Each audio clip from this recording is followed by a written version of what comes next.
We're good. And we're rolling. We're online. Am I on this camera or this camera? I'm on that camera. Awesome. Welcome to the PNW Guerrilla Show. Today we have a guest, and we're going to be talking to Dave Reilly from the Backlash podcast. Just went to him without me. Go for it, Dave. Give it. I can't hear myself in the headphones. You can't hear yourself in the headphones? No. There we go. There we go. My headphones. There we go. Hi. Hey, how we doing? How doodly? We're live. We did the thing. We did it. Wonderful. Here we go. We're out in the middle of nowhere. This is great. I love it. I love this setup. Very rustic. The warehouse was impressive. I'm sure we'll talk a little bit about that. Yeah, we'll get into it. It was wonderful. Well, thank you so much for having me on. I appreciate you coming out. Yeah. All right, guys. It's the lamp. Oh, and Dave. Yes. Yes. There is Lamp and Dave in the same frame, so you guys have something pretty to look at. So today we're going to be discussing.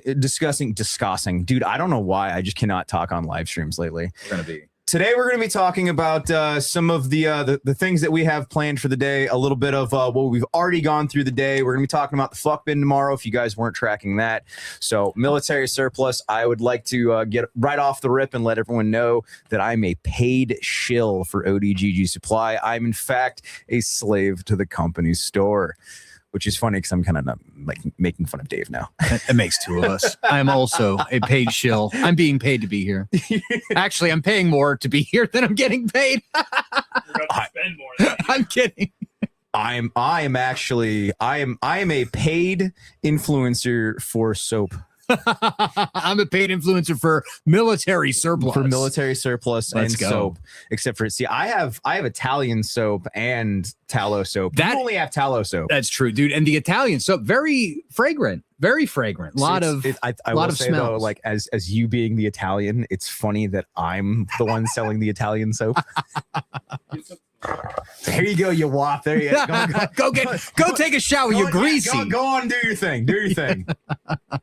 All right, so before we get too far into it, I need to get better at telling you guys this. To hit up my website, buy some military surplus, subscribe to the Patreon, like, share, follow, all that jazz helps the channel, and let's get into it today. So we're going to be discussing a little bit of what we were just talking about before we went live, because I don't think enough people have actually heard about this yet, and I think that a lot of people don't actually believe this. So Ian, if I could get my screen up on screen, please.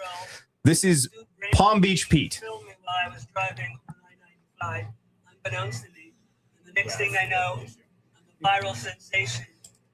Okay, so I think there's music in the background, so I'm not trying to get nuked, but it appears that Jeffrey Epstein, or at least a doppelganger for Jeffrey Epstein, has popped up in Palm Beach. Wow. Which is, I mean, like, now we all know, and if you guys have dug into the Jeffrey Epstein situation, like, he didn't give a fuck. No, brazen. Like, and I think that's why Nick Fuentes was like, propping him up. And when I say propping him up, he said he had aura. At a certain point, you have to at least admit, like, the dude was ballsy. I mean, like, to do what he did, though, you have to be. Chutzpah is the technical term for this. It's chutzpah. You got to get the. That's very important.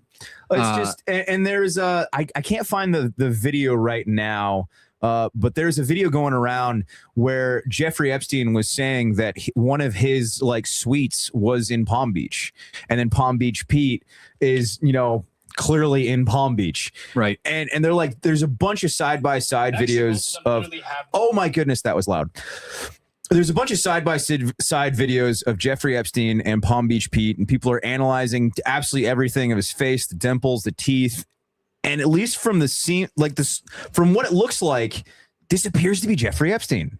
Now, okay, I know you said that you had some doubts. What do you think? Well, there is this like photograph. It's a drone photograph that was taken shortly after Epstein showed up dead. I know. Right. And it was like him leaning up against like a Jeep Wrangler or something down on the island.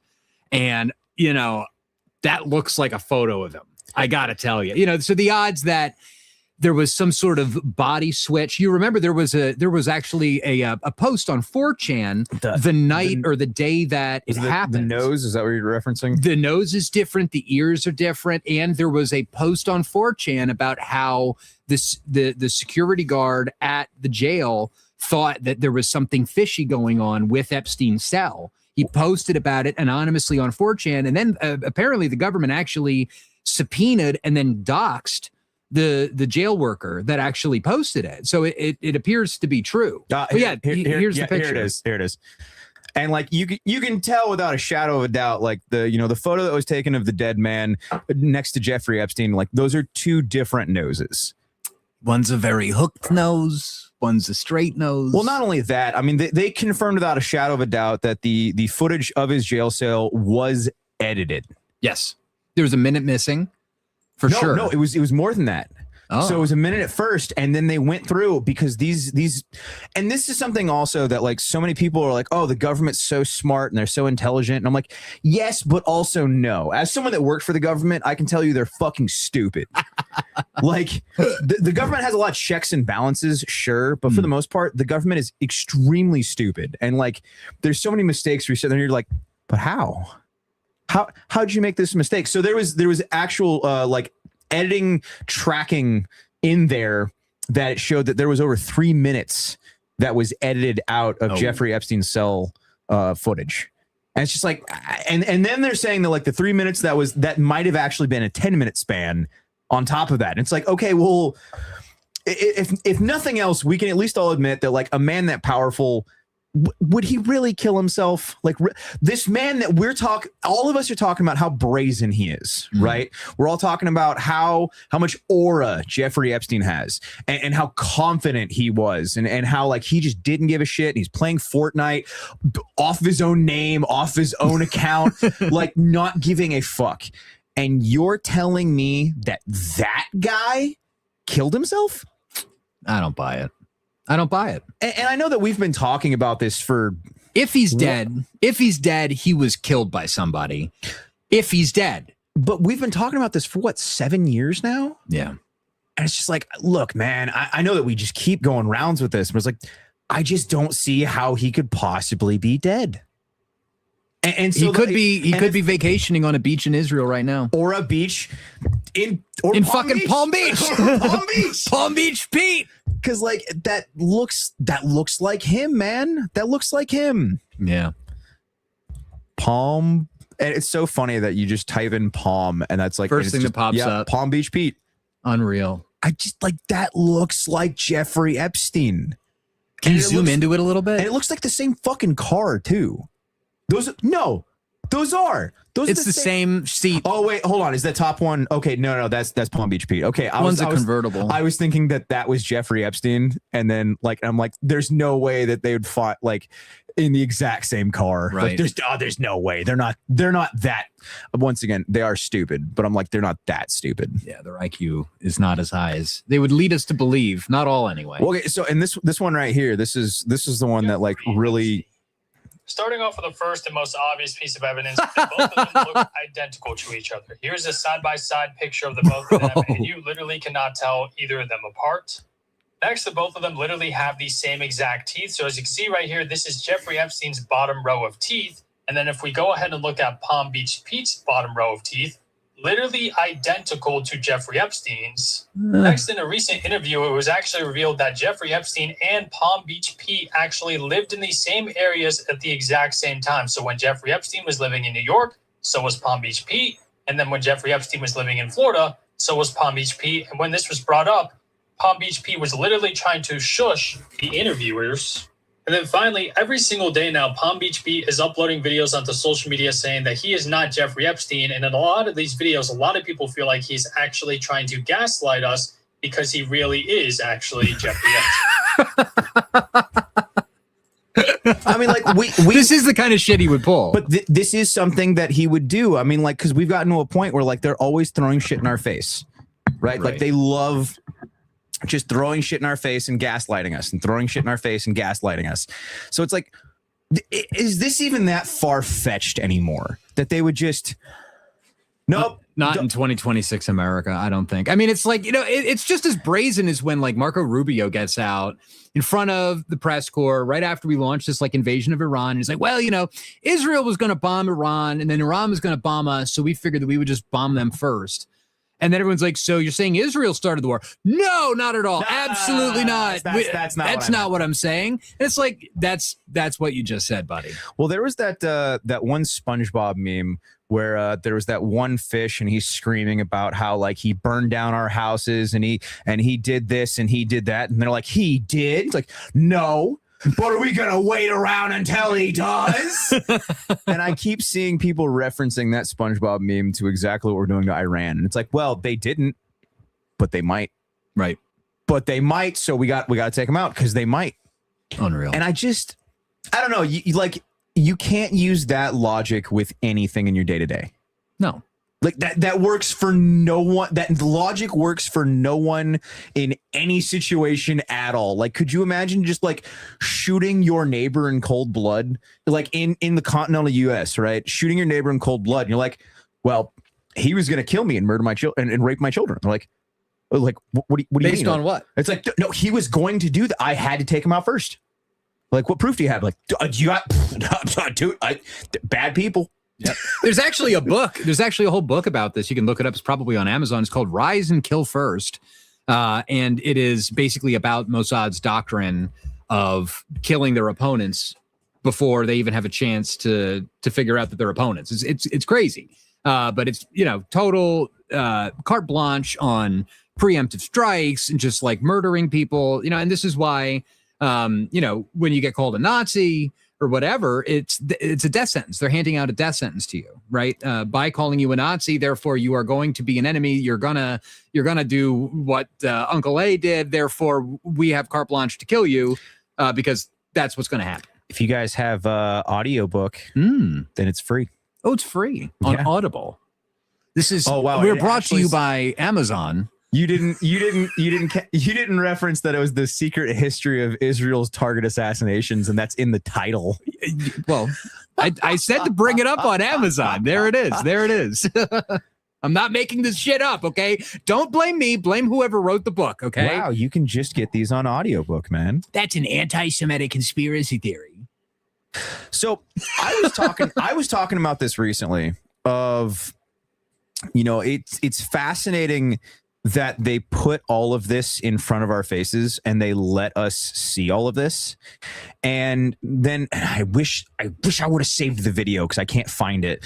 There was a video that was talking. It was a guy that used to work for the Russians, the Soviet Russia, right? Mm-hmm. And he was talking about how that if you want to change a narrative, that you don't have to get rid of all of the history of something. You just have to get rid of enough for people to question it. Are you talking about Yuri Bezmenov? Maybe the old John Birch video where he talks about demoralization and propaganda. Yes, that was the Yuri Bezmenov speech. Yes, highly. That is like required watching 101. Like, dude, if you are in this, that just like messes with me, man. Like, like actually watching this, it's like everything he said is just, it's so like it feels like it's so on the nose of just like what we're experiencing right now. And I'm just like, oh, I hate that like he's so clearly right about all of this. Yes.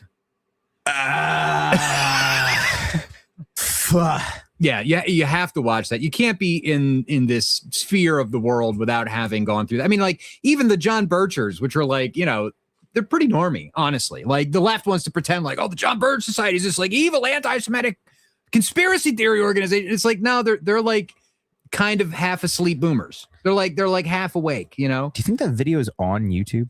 Yeah, of course it is. Has to be. It's old. It's a part of the historical record. Just type in Yuri Bezmenov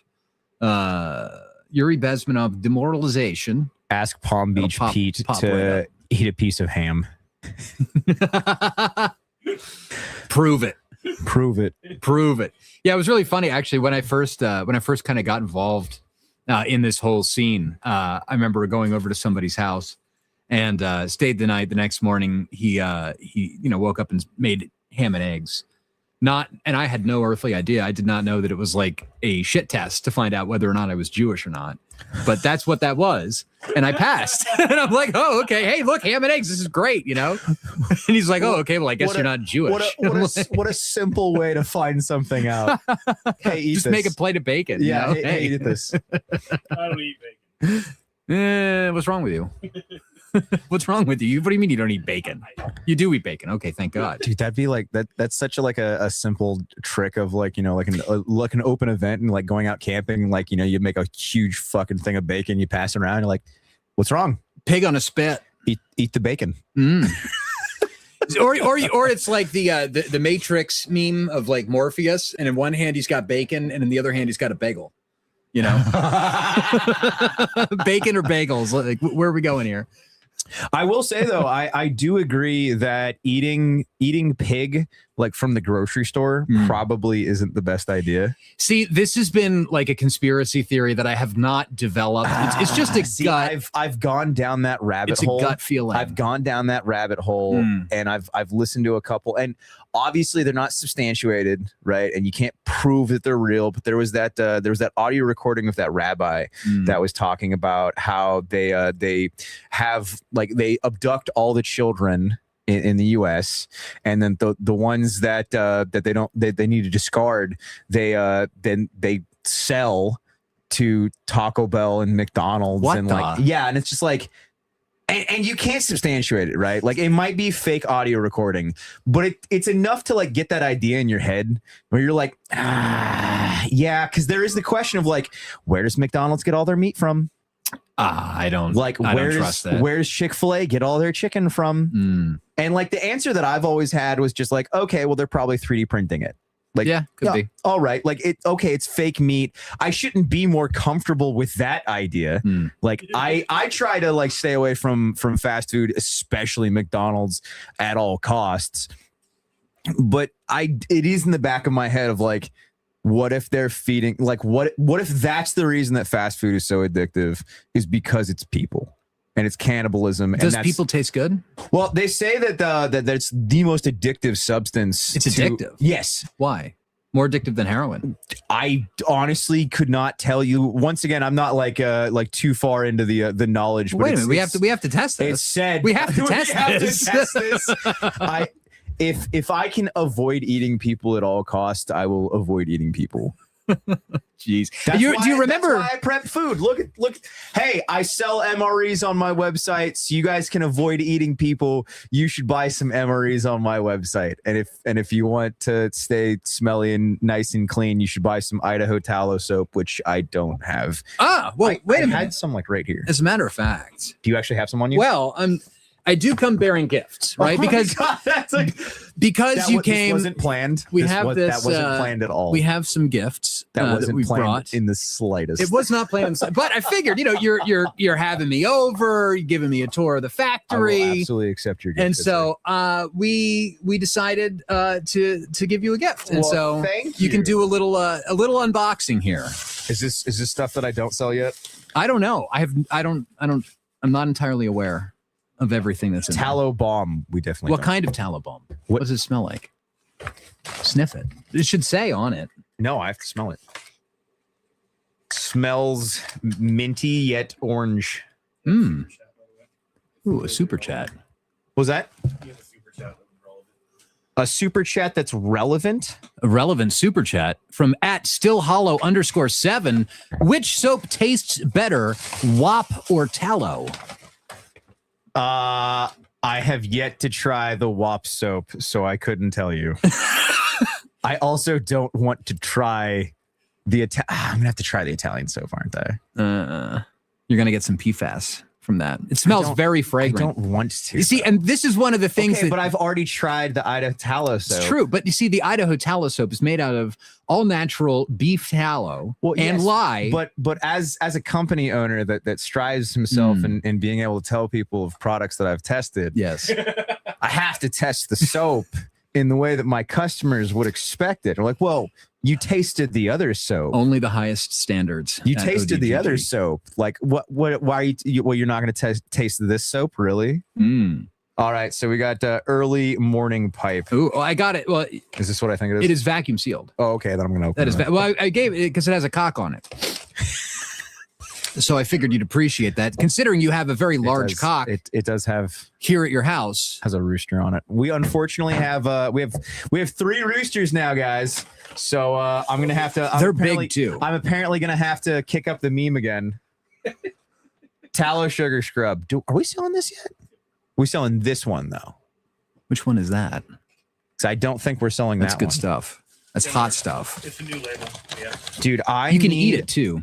Oh my goodness! And yeah, I heard you bitching about how much Zins cost. They're without the tax now. Yeah, so I figured I'd bring you some Zins. Dude, we're gonna have to go over to Idaho and just stockpile. There is something. Zins. By the way, there is something. There is something better than Is that Zin. bootlegging? Is that illegal? Bootlicking? No, bootlegging. Oh, is that illegal? Well, technically smuggling. See, this is a gift. Oh my goodness, dude, that is delightful. Autumn fireside. Yes, I want to light that now. I must say, before we get a little too far with the Zin stuff, this is much better. And I'm not being paid by Knick Knack at all. But I'm just saying, Knick Knack, way better than Zin. They're local. They're in Spokane. Well, owned by if you were Catholics, very good company. Oh, see, now I know you're shilling. Ian, smell that one. That's delightful. That's one thing that sucks with like candles is that like you can't tell people that like, hey guys, smell this. It smells great. Like that's why like smelling commercials are always like the weirdest fucking commercials ever. It's just like how do you tell somebody on a camera like something smells good? Smell-o-vision. Smell-o-vision.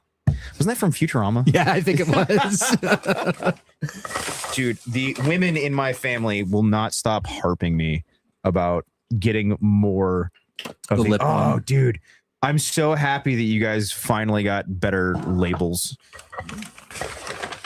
I keep destroying mine in the Pacific Northwest. Pacific Northwest. What is this? What is this? Is this what I think it is? That's what I think it is. Ew. Oh yeah, it's a fancy pipe. It is a fancy pipe. That's a Savinelli. I'm gonna have to start stockpiling some of that rooster tobacco, like actual like good tobacco. There was one of the guys that thank you by the way. This is amazing. No one of my mutuals on Twitter just got into doing his own tobacco and growing his own tobacco and like smoking his own tobacco and was just talking about how like it's the greatest thing ever. Yeah. And he's like, you don't know how good a cigar is. You don't know how good a pipe is until you've actually grown and gone through the process of making it. And it's like, I made this. Yeah. And it just like, and it might be like one of those placebo things where like it's not actually as good. Maybe it's not actually as good, but you feel better. So that's all that matters. Yeah. Yeah. No, I started watching that because it's like, you know, as I've been getting more and more into like smoking pipes and stuff like that, it's like I started like watching videos about like making your own blends of pipe tobacco. And then that like led me down this rabbit hole of some guy in like South Carolina who was growing it in his backyard and like aging it in his attic and doing his own thing. And it's just like, okay. There's so much of that stuff where it's just like, I don't know what it is. It's just like it hits different, and it could be, you know, that like it's not actually as good, but like as someone that, you know, and I know that you have chickens as well. Yes. And it's like having your own actual eggs. Yes. It just it's so much different. Chicken gang. I know that that eggs taste differently when you actually have like home eggs. I mean, like I know that for a fact. Has the shit hit the fan yet? Yeah. I mean, like there's some people that like, you know, keep saying that that shit's never gonna hit the fan and like, you know, nothing ever happens. But I'm honestly, as annoying as some people might think it is, I just think that things are unfortunately just gonna keep getting lamer and lamer and lamer. More fake and gay, as they would say. Gas up here is very expensive. $5.60 a gallon. How much has it gone up over the past month? It's been fluctuating, honestly. I feel like gas has been more expensive here. It's always more expensive. They tax the living shit out of it. Well, no. I'm saying gas has been more expensive in Washington State than it currently is. Like right. What's the record actually? I remember when it was like 6 something, like back in 22. Was it 22? Right around the Ukraine record gas thing prices. Thank you, Joe. Thank you, Mr. Biden. It says that Washington, we have the only refinery on the West Coast now. record gas prices in Washington State were $5.56. Oh, you're not too far off. 5.56. Yeah, so we are not. You're not too far off. No, we're not far from hitting the record. You can do it. I believe in you. Dude, I think we might. You could break the record. I think we're gonna break the record this year, boys. Let's do it. Hell yeah. What was it down in California? It was $8 a gallon. It was crazy. Crazy. What's California record prices? It's got to be 10. Yeah, 10. It's got to be 9 or 10. It has to be. Did you see that they're trying to make it so like every single there's no it has to be. Oh wait, is this average? What do you like, GasBuddy.com? No, it says highest recorded $6.44. There's no way that's right. Baloney. There's no way that's right. No, it has to have been higher at some point. There's no way. I'm not seeing anything that says higher than that. Unreal. I wonder if that's just like the average or something. Could be. Try GasBuddy.com. Maybe they have some like historical. Oh, wait, hold on. Oh, okay. So that is an average. Okay, so it said Los Angeles and Bay Area have charged upwards of $9 per gallon during the 2026 surge. Experts warned that during the 2026 surge. That's now. Yeah, that's now. I don't know why they would phrase. Why it would like they that. phrase it like it happened like 3 years ago? Look, they phrased this like it was like in the past. They said in March of 2026. That's now, motherfucker. Why would you phrase that back in the day, back in March of 2026? You're like, wait, 30 minutes ago. Yeah, like isn't that now? They fired their editor. They're laying off. Yeah. Like, well, Yeah, back in March of 2026. This is what happens when you outsource everything to AI.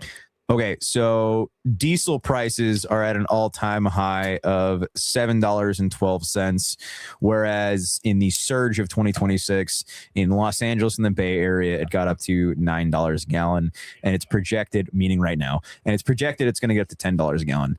Did you see that that Safeway, Walmart, and then someone else, they're apparently swapping out all of their price tags in the entire grocery store to be digital? Yeah, they did that. They did that. They done did that out in Idaho. Really? Yeah. Oh, yeah. And That's it's already crazy. Like you can see the prices changing in real time. Dude, it's completely dystopian. Well, so I was talking about how like I've had that with Amazon in the past, of where like I put something in my cart, I go to checkout. You know, I enter my bank information, I enter my address, and then I go to check out. And it says price has changed. And I'm like, what do you mean the price has changed? I like in the last 30 seconds, and like you have to like confirm that the price has changed and that you're going to pay more. Unbelievable. It's like I can't say I'm surprised, but at the same rate, it's like they're going to squeeze every American out like a wet rag to the last drop on this thing. Wait. We have to be very careful with that phrasing. Every tax-paying True. Because there's a difference. What didn't we look that up a couple streams ago of like how many people in America actually pay taxes? I feel like we looked that up recently. What's the stats on that? Is it like what? Like 75%? No, it was way less. Less Americans pay taxes than that? Oh, absolutely. Well, then maybe this tax protest, maybe I was wrong. Maybe the tax protest thing is the way to go. What are we classifying as an American? That's the question. Uh-huh. It's like American versus people in America. Right. Like that's and then you have the legal immigration, you have illegal immigration, you have like the HB1, all the visas, and then you get down into all these categories of like, okay, well, what does it mean to be an American? Who actually deserves to be here? Right. And then like that conversation gets very, very interesting very quickly, depending on who you're talking to. Yes. Okay.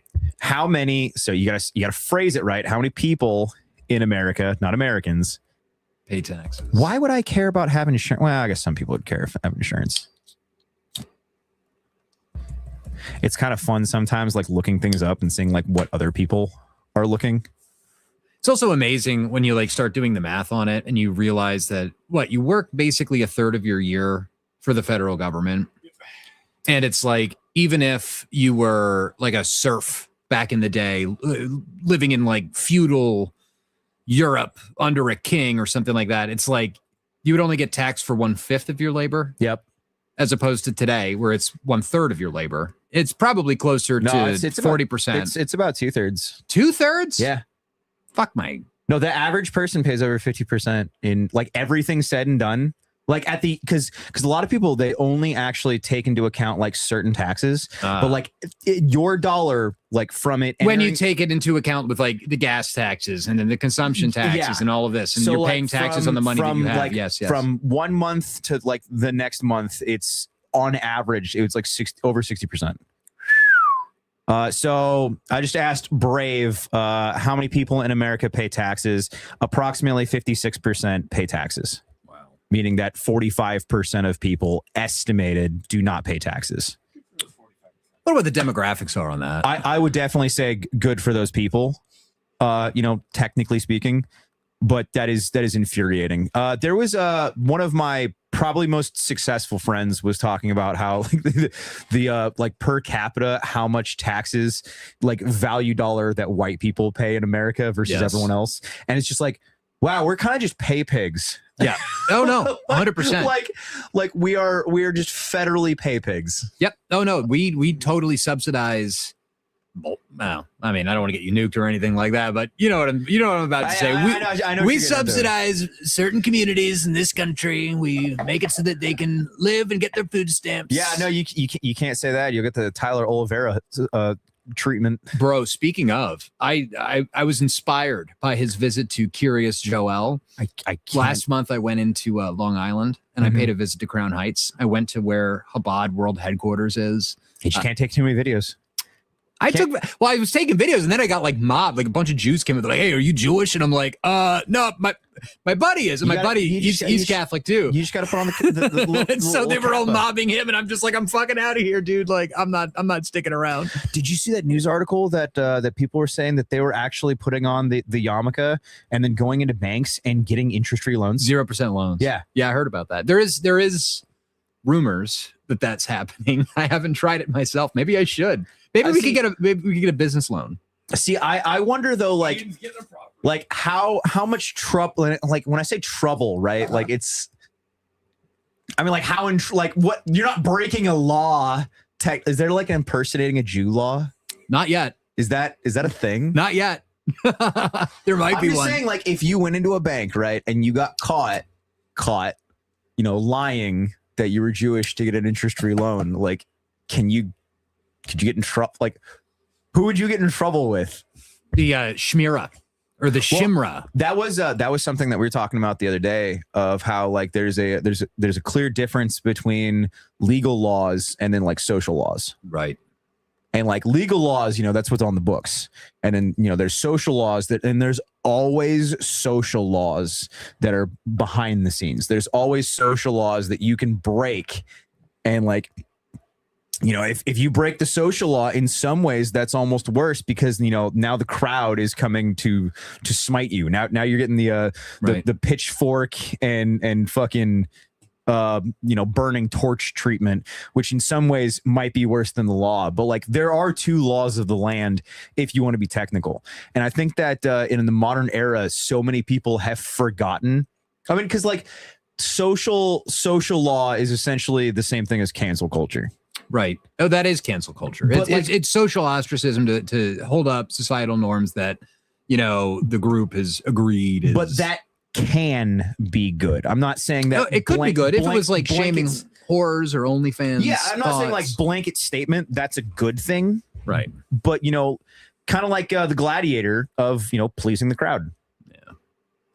Are you pleasing the crowd versus are you pleasing, the man? It's the same thing as like all of those influencers in the Epstein files of like, going out there and showing off the Epstein files. And they're like, trying to like, play the game. And they're like, look at us. And it's like, okay, legally, they're not breaking any laws, but everyone fucking hates them now. Like socially, they have committed the worst crime of like trying to play this game and simping for the government. Right. And now they're hated by everyone. Bootlickers. Yes. Licking the boot. That's so funny recently that we were getting called bootlickers for like you were getting called a bootlicker. Yes. By who? Just random people on the internet calling us bootlickers for going to the sheriff meet and greets. What the fuck? No.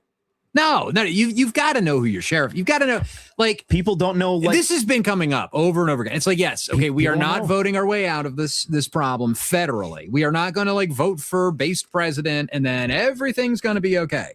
That's not going to happen. But at the local level, it is important to know who your city council is, who's your mayor, who's your sheriff, and especially the sheriff, because technically he is the highest law of the land. Theoretically, in like a theoretical world, right? Like, if the FBI wanted to come and like, break in your door at 6 a.m. and Roger Stone you, the sheriff could theoretically say, no, I'm not letting you do that. Actually, you are going to have to leave. I'm not allowing you to operate my jurisdiction. He theoretically could say that.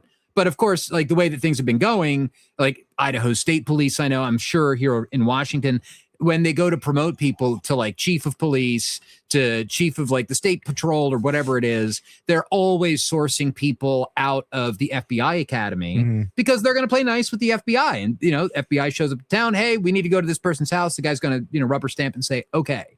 And that's why it's important to have a sheriff that won't do that.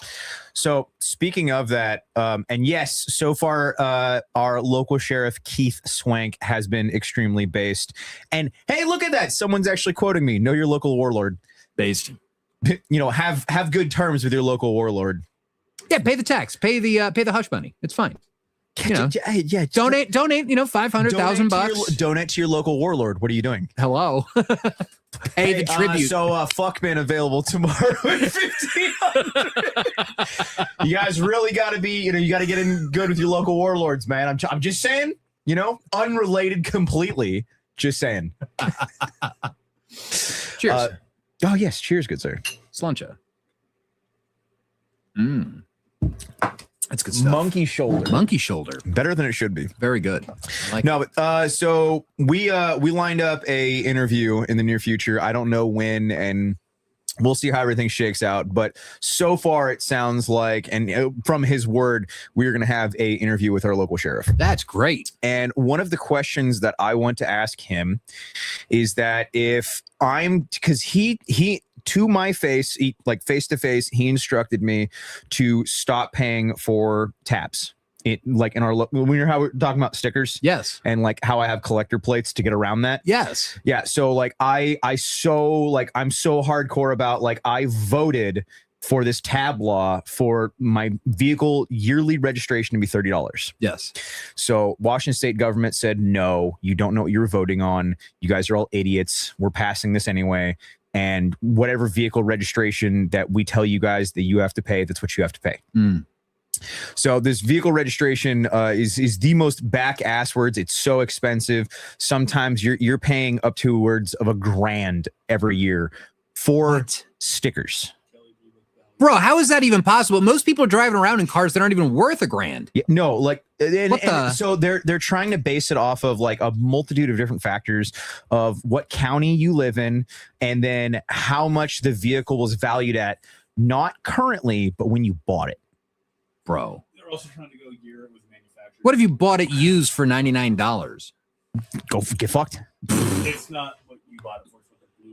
It's what the blue book value is. Yeah. Oh. And then different counties supposedly have different rules as well, which is just like, what the fuck? Why would you make it so convoluted? I have no idea, but we've voted for it to be $30 every year. And I was like, you know what? I'll chalk and I'll say, okay, cool. I'll pay the $30 a year. Sure. Whatever. Voted on that. And they told us to go fuck ourselves. Wow. So I have not bought vehicle tabs since 2018. Nice. And I refuse to do so until they're $30 because that's what I voted for. Based. So our local sheriff, instructed me to continue doing that, continue not, and that he instructed all of his sheriff deputies not to give tickets for vehicle tabs. So one of my main questions for our local sheriff is, if I get a ticket from another entity, will you defend me? Will you defend me? Based. Because so far, and I've gotten tickets from other people in other municipalities and whatever fun jargon you want to use. Right. I've gotten tickets from other places, and I have quite literally wrote on the ticket, "Go fuck yourself," and I mailed it in.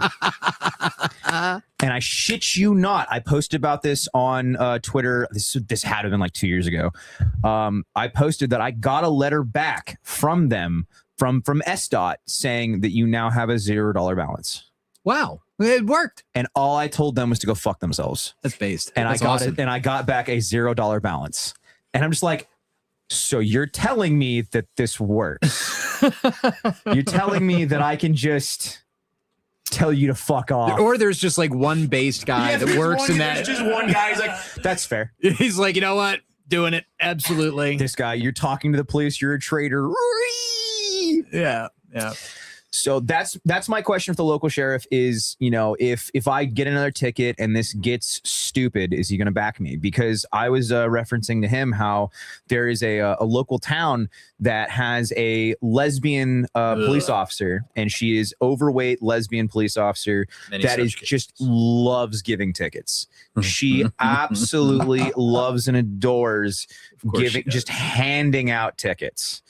So, and I was just going off on him about that, of like how much I hated this one cop and how, like, I don't know how many times I've been pulled over, friends have been pulled over, family has been pulled over, and she will literally harass people off duty as well. And she's gone up to people and told them, like, not in uniform, that if she was in uniform that she'd give them a ticket right now. Unreal. And it's like, woman, you are holy.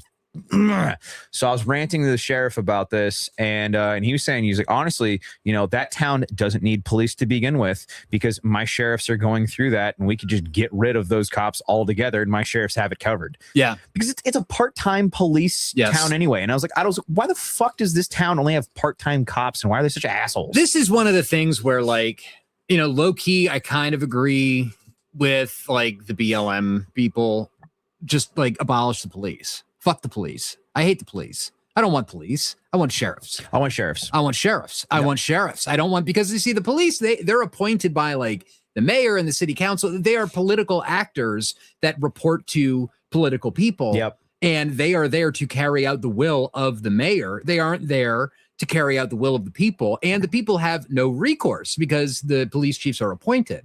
So I think we should get rid of all of that. And then there's also this kind of like goofy redundancy where it's like, especially like in Idaho, or where I live anyway, it's like, okay, you've got the sheriff who technically has jurisdiction over the entire county, right? Like that's his spot. He has purview over everything.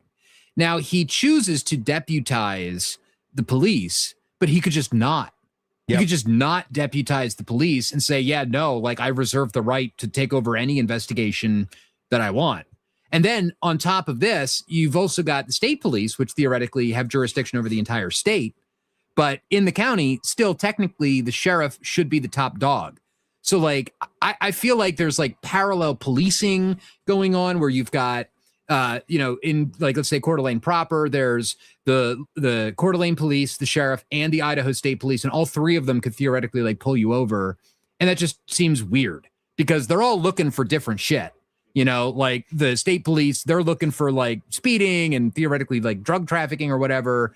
The Coeur d'Alene police are looking for people with like loud engines, and if you're listening to Kanye West songs, and then you've got like the sheriff, which actually like gives a shit like if there's like violence happening or something like that. So anyway, yeah, I kind of think we should like abolish the police and just like expand the sheriff's department to pick up the slack. I kind of feel like that would be better, especially because the sheriff theoretically is elected.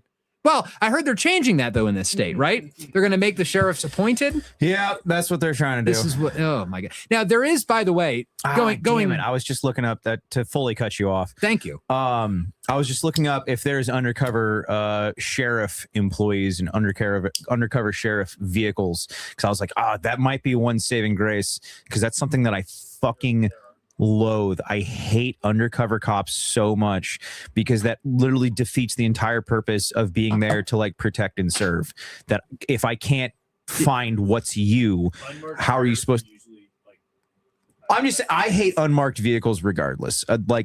Unmarked vehicles, like we should, and I know everyone hates on the UK. It's very easy to hate on the UK, but honestly, I feel like police vehicles should be a lot more like the UK. The rainbow flag. Where just, wrapped. no, not that. Okay. Of where like every police vehicle is like overtly a police vehicle. Sure. Like just neon colors. And I know that that's a police vehicle. Unmarked sheriff for Pierce County, they don't do, they're usually SWAT or investigators. I just, Interesting. and I understand that like unmarked cars for investigators, that makes sense. I get that. But if you're patrolling the road, if you're policing the road, you should be out there to help people, not fuck them over. I just mean this for all law enforcement in general. Yeah. Like if you're on the road, you should be there to help people, not fuck them over. State Patrol. I fucking hate State Patrol. Speaking of Super Troopers, amazing movie. I love Super Troopers. Schnozberries I will 100,000% and acknowledge that I'm being hypocritical here. I love the movie Super Troopers. It was completely propaganda. Like Super Troopers was like 100% propaganda trying to make you think that State Patrol is cool, and they're not. The schnozberries taste like schnozberries. Taste like schnozberries. Now, I was going to say there is a way to get around. I believe there's a way. Obviously, do your own research. Not legal advice. I'm not a lawyer. I'm a podcaster. But I do believe that there is a way to get around this like weird tax stamp sticker thing on your license plates, and that is if you open a corporation in the state of Montana and the corporation purchases a vehicle, then you get the vehicle registered and plated in Montana. Isn't that what? And then you just drive around with Montana plates, and hold on. It's perpetual registration, no inspection. Whistling Diesel, he's getting raped right now trying to do that. Oh, really? Because he was doing that. And well, that was a thing. Yeah, no, because he was going through Montana to do that while living in Tennessee, and now the state of Tennessee is coming after him for like literally hundreds of thousands of dollars, and he's proved that it was only for like the taxes of a couple of vehicles. One of the vehicles he never actually gotten, like it never even made it to Tennessee, but because he lived in Tennessee, they wanted him to pay the taxes, but they never asked him to pay the taxes. They just sent him a bill. Well, not even a bill. They just sent cops to go arrest him. What the? And then they sent him to court over it. And then they arrested him again. So never mind. Don't do this. Don't try this at home. It seems like we got some. That's the thing, is that like that was like the go-to get out of jail free card. Yes. And now they're coming after people because of that, and so many people are now pulling off their registrations from Montana because of what's happening to Whistling Diesel. And he was saying in one of his recent videos that like they're coming after him for like tens of thousands of dollars, of which that he said multiple times, I will gladly pay this. But the state of Tennessee has paid millions of dollars trying to go after him. And it's interesting too, if you watch like all of his updates, he's clearly getting like more and more pissed off, and he's getting like more, like less and less civil about it, and more like, you know what? Fuck all of you, come at me. And there was one of his more recent videos, because I've been kind of like really keeping up with this, but one of his more recent videos, he was talking about how like he's leaving Tennessee. He doesn't recommend anyone lives in the state of Tennessee, and they're clearly trying to make an example out of him, and it has nothing to do with this law. It has nothing. They're just trying to make an example out of him. Wow. And what was this guy's name? Jet ski story. I'm not Whistling Diesel. Whistling Diesel. Yeah. So he had and a lot of people don't like him. One of our really good friends, Beaver Slayer, does not like him for the simple fact of him destroying classic cars, which is fair. What, he destroyed, like he like drives them off a cliff or something for content? He destroys really, really beautiful and classic cars for content, and a lot of people hate him for that, which is fair. Which is fair. I understand it. PNW, a nail sex club. What? What is that? Yeah, if you send in super chats, they'll do some push-ups. What does that mean? Every now and then, where does it say that? Every now and then we have oh, it's like, at the top. We have 4 different comment sections. Yeah. Every now and then I'll hop in the comment section. I'm just like, what even is any of this? Yeah, sometimes it's interesting. Like sometimes the comment section they'll like have like profound. They'll be commenting on what you're talking about and like expanding on what you're talking about. Other times it's just a parallel conversation about totally other shit. I kind of like when the comment section's just kind of like doing its own thing. I love just like having conversations in the chat, and I'm just like, hey, you guys do your thing. Yeah, no, it's good. I will say, if nothing else, you absolutely have me beat on views on Rumble. That's for damn sure. Who does? You do. Oh yeah. Yeah. Oh good. Yeah, I haven't even checked. I've been like, we're out here in like the middle of fucking nowhere. I can't get like a following on Rumble, man. We're technically in a shed. Okay, we're in a shed. Well, yeah, and there's no cell service. I have shack. A shack. I have no idea. I haven't even like looked. I did this. Actually, I did a really interesting interview that we released yesterday with a financial journalist from London named Gareth Gore, who did like a 5-year-long investigation into this like Catholic secret society that basically like runs the banking sector in Spain and South America, and then in America they're like collaborating with Zionists and like doing the whole John Ratcliffe, CIA, JD Vance bullshit. Yeah. So anyway, did a really interesting interview with him, but I have like no earthly idea how the fuck that's doing on Rumble. I haven't even looked at I haven't looked. It is what it is. Now you said it, and someone absolutely called your bluff. What? So I'll do push-ups. Yeah, no. Did they send us some super chats? No, All right, we got a super chat. $10 for 25 heckin' push-ups. Let's go. If you are watching and you would like to, we are now going to be doing 25 push-ups. Because I'm not saying because you'd like to. I'm saying, are you willing to? We will. Okay, Ian, I'm trying to be nice to the chat. Okay, the chat is fat. I will absolutely agree with this. Is 4 p.m. on a Thursday work day? Okay? Is the she shed?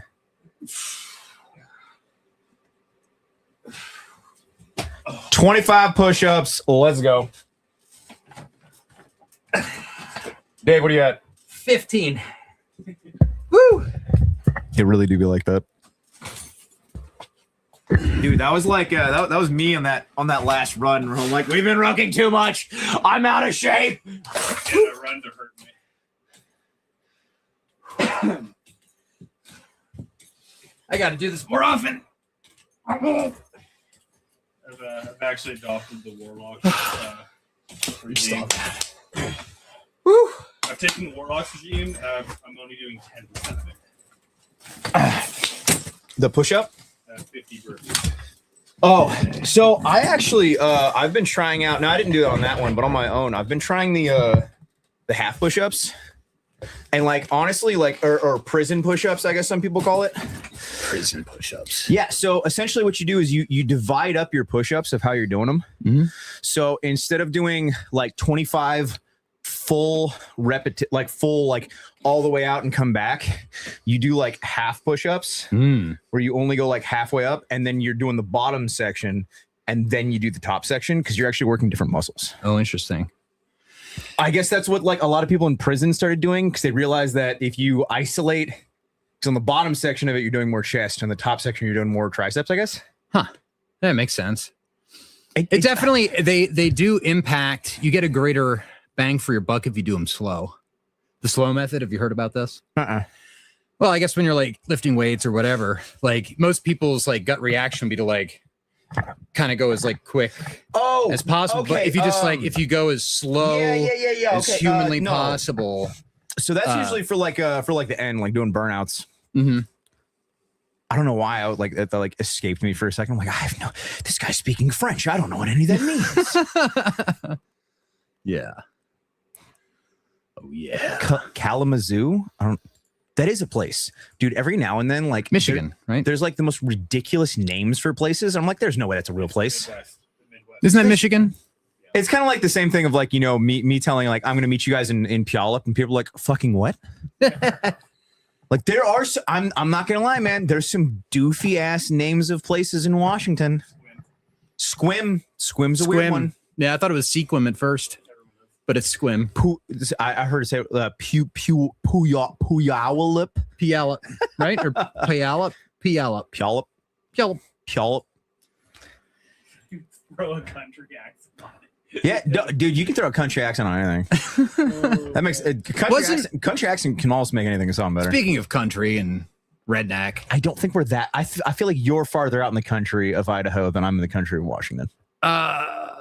It's different. It's like a different vibe because it is different, but there's no we have a highway. We've got 90 that kind of runs through the county. I guess not. Whereas like you guys, it's like the entire drive from the warehouse to where we are was all back roads. There wasn't like a single major highway. It felt like you can take the highway, but I don't think it's faster. Not for you. Yeah, no, I like the like. No, I'm like back roading it the entire way here, and I love it. Yeah. I absolutely love being on back roads. It's so nice. I like the farm roads, the undeveloped. Oh yes. Stop signs, no red lights. Yep. 2-lane. Let's see. I think. Oh, now I'm trying to think of how many stoplights I actually have to see, like on my way there, on my way to the warehouse. There was like 20, at least. I could have counted. 5? More than 5. No. For me? If you're taking morning. I gotta start beaver maxing, where you can go all the way up into Bonnie Lake just to like miss that. Like when Beaver was saying that he was like on the clock or like hourly, like he would just take like the most ridiculous routes ever just to avoid traffic and somehow actually wind up getting there faster. But you wind up driving, like an extra like 100 miles, but like you got there faster. Coeur d'Alene. Coeur d'Alene. There's a lot of different wrong ways to say that. Also, Spokane is Spokane. It's not Spokane. Don't ever say that. Do people say Spokane? Yeah. People say Spokane. Really? And they're wrong. I've never heard anyone say Spokane. Yeah, that's not allowed. It's not allowed. By the way, have you guys seen these? These are great. Look at this. It's like a little it's like a jerry can hip flask. Love it. Dude, I still like gotta keep your water up. Like the fact that we're now selling jerry can flasks is like I just probably like as soon as I was told that we were getting these in, I was like, I need one. It's mine. It's mine, and it's coming home with me because it makes me think of the exact same thing of like the car guys of like the Widow Wada. What? Do you know the Widow Wada? I don't know what you don't know the Widow Wada? Oh my goodness. What is this? Dude, hold on. I have to pull up the only thing I know about cars is Casey the car guy. Is what Casey the car guy taught me. When you think about an Overlander, about like the Toyota. The Widow Wada. Yeah, the ladder. The little ladder that's on the back. Look, okay, so it's this. So many people were putting on like full size ladders, right? That people are getting like these dinky little like mini. So they're mounting like tiny ladders and like tiny fuel cans and like tiny skid boards, and it's just called the Widow Wada. And it does absolutely nothing. It doesn't help you in any way, shape, or form. It's like a couple inches. Wait a second. What is going on with the chat over here? Hold on. I need to. So that one on the bottom like never changes. Which one? That's Twitter. Oh, okay. Yeah, because it's like I'm seeing comments come in, but then it's the same. I keep looking up. And it's like, not gonna lie, it's pretty brilliant if it's him. That's it. And I don't know what that means. Wait, what? That's Twitter. Okay, got it. There's one person that's commented on Twitter. Everybody else is over on YouTube. Got it. Shout out YouTube. No, shout out you guys. No, the Twitter comment section's popping. Oh. Well, it's not working for us. Wait, no, I need to know when I'm on camera. Send that back. Unless I'm viewing the wrong one. You're looking at the old one. Hold on, let me. Popping, but like Nick Cock has been commenting. Nick Cock. Okay, this might be. It's not Nick Gurr. This might be was his birthday. The wrong live chat that I'm popping up with here right now. That's so I've never seen that happen before. You're like responding to comments from like a week ago. Yeah, no, like I opened up one of my Twitter tabs and it took me into our last live stream, and I was flipping through the comment section of our last live stream. I'm like, wow, man, the comments are popping. And I was like, wait, this is a lot of views. I was like, wait, I don't think this is the right live stream. I didn't even know that Twitter could do that. That's hilarious. Twitter's been breaking. This is they have too many H1Bs. Like, wait. Too many. I have noticed that like I feel like now Twitter's... they did add a new feature yesterday where apparently you can like turn off the replies. Yeah, I saw that you can turn off replies dependent on which country it's coming from. Thank you. You can turn off Southeast Asia, which is like delightful and all, but like at the same rate, like I feel like they're just constantly changing so much with Twitter, and it's kind of like the same thing with like YouTube, where like they don't want to let one algorithm simmer. They don't want to let anyone figure out one algorithm. And it's just like constantly something different. Mm-hmm. Who is this? Keep you on your toes. Every now and then I have like... What is it, identity politics? Important S. Kevin Deanna. Deanna? Yeah, Kevin Deanna's great. We've had him on my podcast before. Oh. He does identity politics. He was... well, I'll go ahead and give him a follow back. He was VDare James K. He used to go under the pseudonym James Kirkpatrick, and he wrote for VDare. I think he currently works for...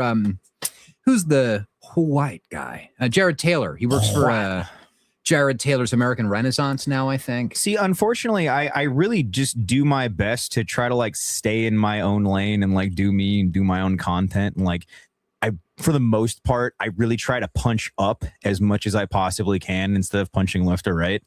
And in doing that, Have you tried punching down? I mean, you can punch down every now and then. That's an option. I try not to. I try not. I didn't say I'm successful. I said I try.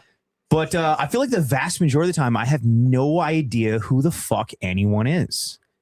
And That's it's just good. Like, That's not bad. It's just constant. Like, hey, do you know who this guy is? Like, who? Like, oh, this guy. He's got like 8 gorgillion followers. And I'm like, oh, that's crazy. Like, it was like the first time going to SHOT Show where I was like, I had no idea who anyone was. Donut operator, who's that? No, literally, Donut operator followed me first, and I'm like, oh, this guy seems cool. I'm like, who the fuck is this? Right. I like looked him up on YouTube, and I was like, oh fuck. Right. But it's also it's good when you like don't know that stuff, because it's like especially for people that are on the internet, it's just like just be normal, like. Just be cool, be normal. There was an not an incident, but like somebody in Southern California that watches my podcast, and I guess he was friends of friends somehow. He had no clue that we had mutual friends, and so we have like a little smoking circle back in Idaho. And one day there was just this guy, and it was like, oh hey, hi, nice to meet you. And then he's like, wait a minute, are you Dave Reilly from like the back? And it was like he was starstruck, and I'm like, bro, we're smoking cigars. Just be cool, like just be cool. It's fine, like. Anyway, it's so funny. Like the oh man, I think they're about to hit it. Hit what? Holy shit! Did they get it? Is that correct? Is that the Nigger? Oh fuck, they did it. That never happens midstream. Do you have the? You got to get the sound effect. Never happens. You got to get the air midstream. horn. Get the air horn sound effect going. Pew pew pew pew. Can Ian do it? Can Ian do it? I didn't hear it. I didn't hear it. Maybe they heard it. Maybe the stream heard it. Oh, it's because it's not up. Yeah, there you go. I think that's like the second or third time I've seen the YouTube chat be able to hit an end chain. Nice, good job. You can spell, dude. They fuck it up so much. There's applause on that too. It's impressive how often they fuck that up. So the fact that YouTube was somehow able to like manage an end chain, guys, it's a good week. We're so back. End chain? It's an end tower. End tower. I've heard both. I've never heard end chain before. Okay, end tower it is. I feel like end chain has like a lot of negative connotations. Chains, Oh, I guess it couldn't it?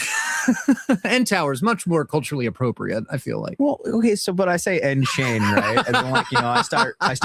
Oh, that's actually a conspiracy theory that I've been going into as of late. Slavery never happened. Oh, no, it's not that slavery never happened. It's that slaves never actually had to build the railroad. It's that slaves had to uncover the railroad that was already there because it was made from Tartaria. Bro. Yes, because there's actually, and they're substantiated. I looked them up. They're confirmed, not AI. There is photos of them digging out railroad track. What? And like, there's not answers on why they had now. Not like, there's still photos of them building the railroad track, sure, but there's like a ton of photos of railroad track being dug up and uncovered, and there's not answers for why. And that in itself, I'm just like, that's odd. Like, dude, Tartaria.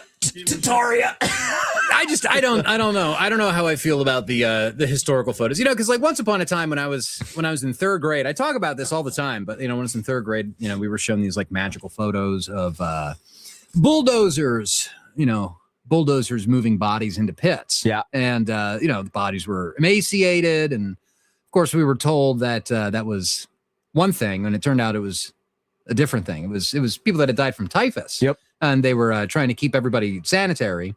But you see what I mean? Like they can take like a photo and then just take it out of context, make a narrative and a story about what the photo is. But also, like we know for like almost 100% fact that we've been lied to about everything, about almost everything. So, and this is something that like I love and adore my wife to no end. Because she was just letting me just like, you know, just spurg out about like all the conspiracy theories that I've been going down lately. And she was like, you know, of everything that we've lived through in the last 7 years, I just have an open mind now. And, you know, why not? Yep. It's like, you know, I honestly, at this point, it's like you hit me with damn near any conspiracy. And if you have like enough that like even like remotely substantiates it, it's like, you know what? Why not? Yep.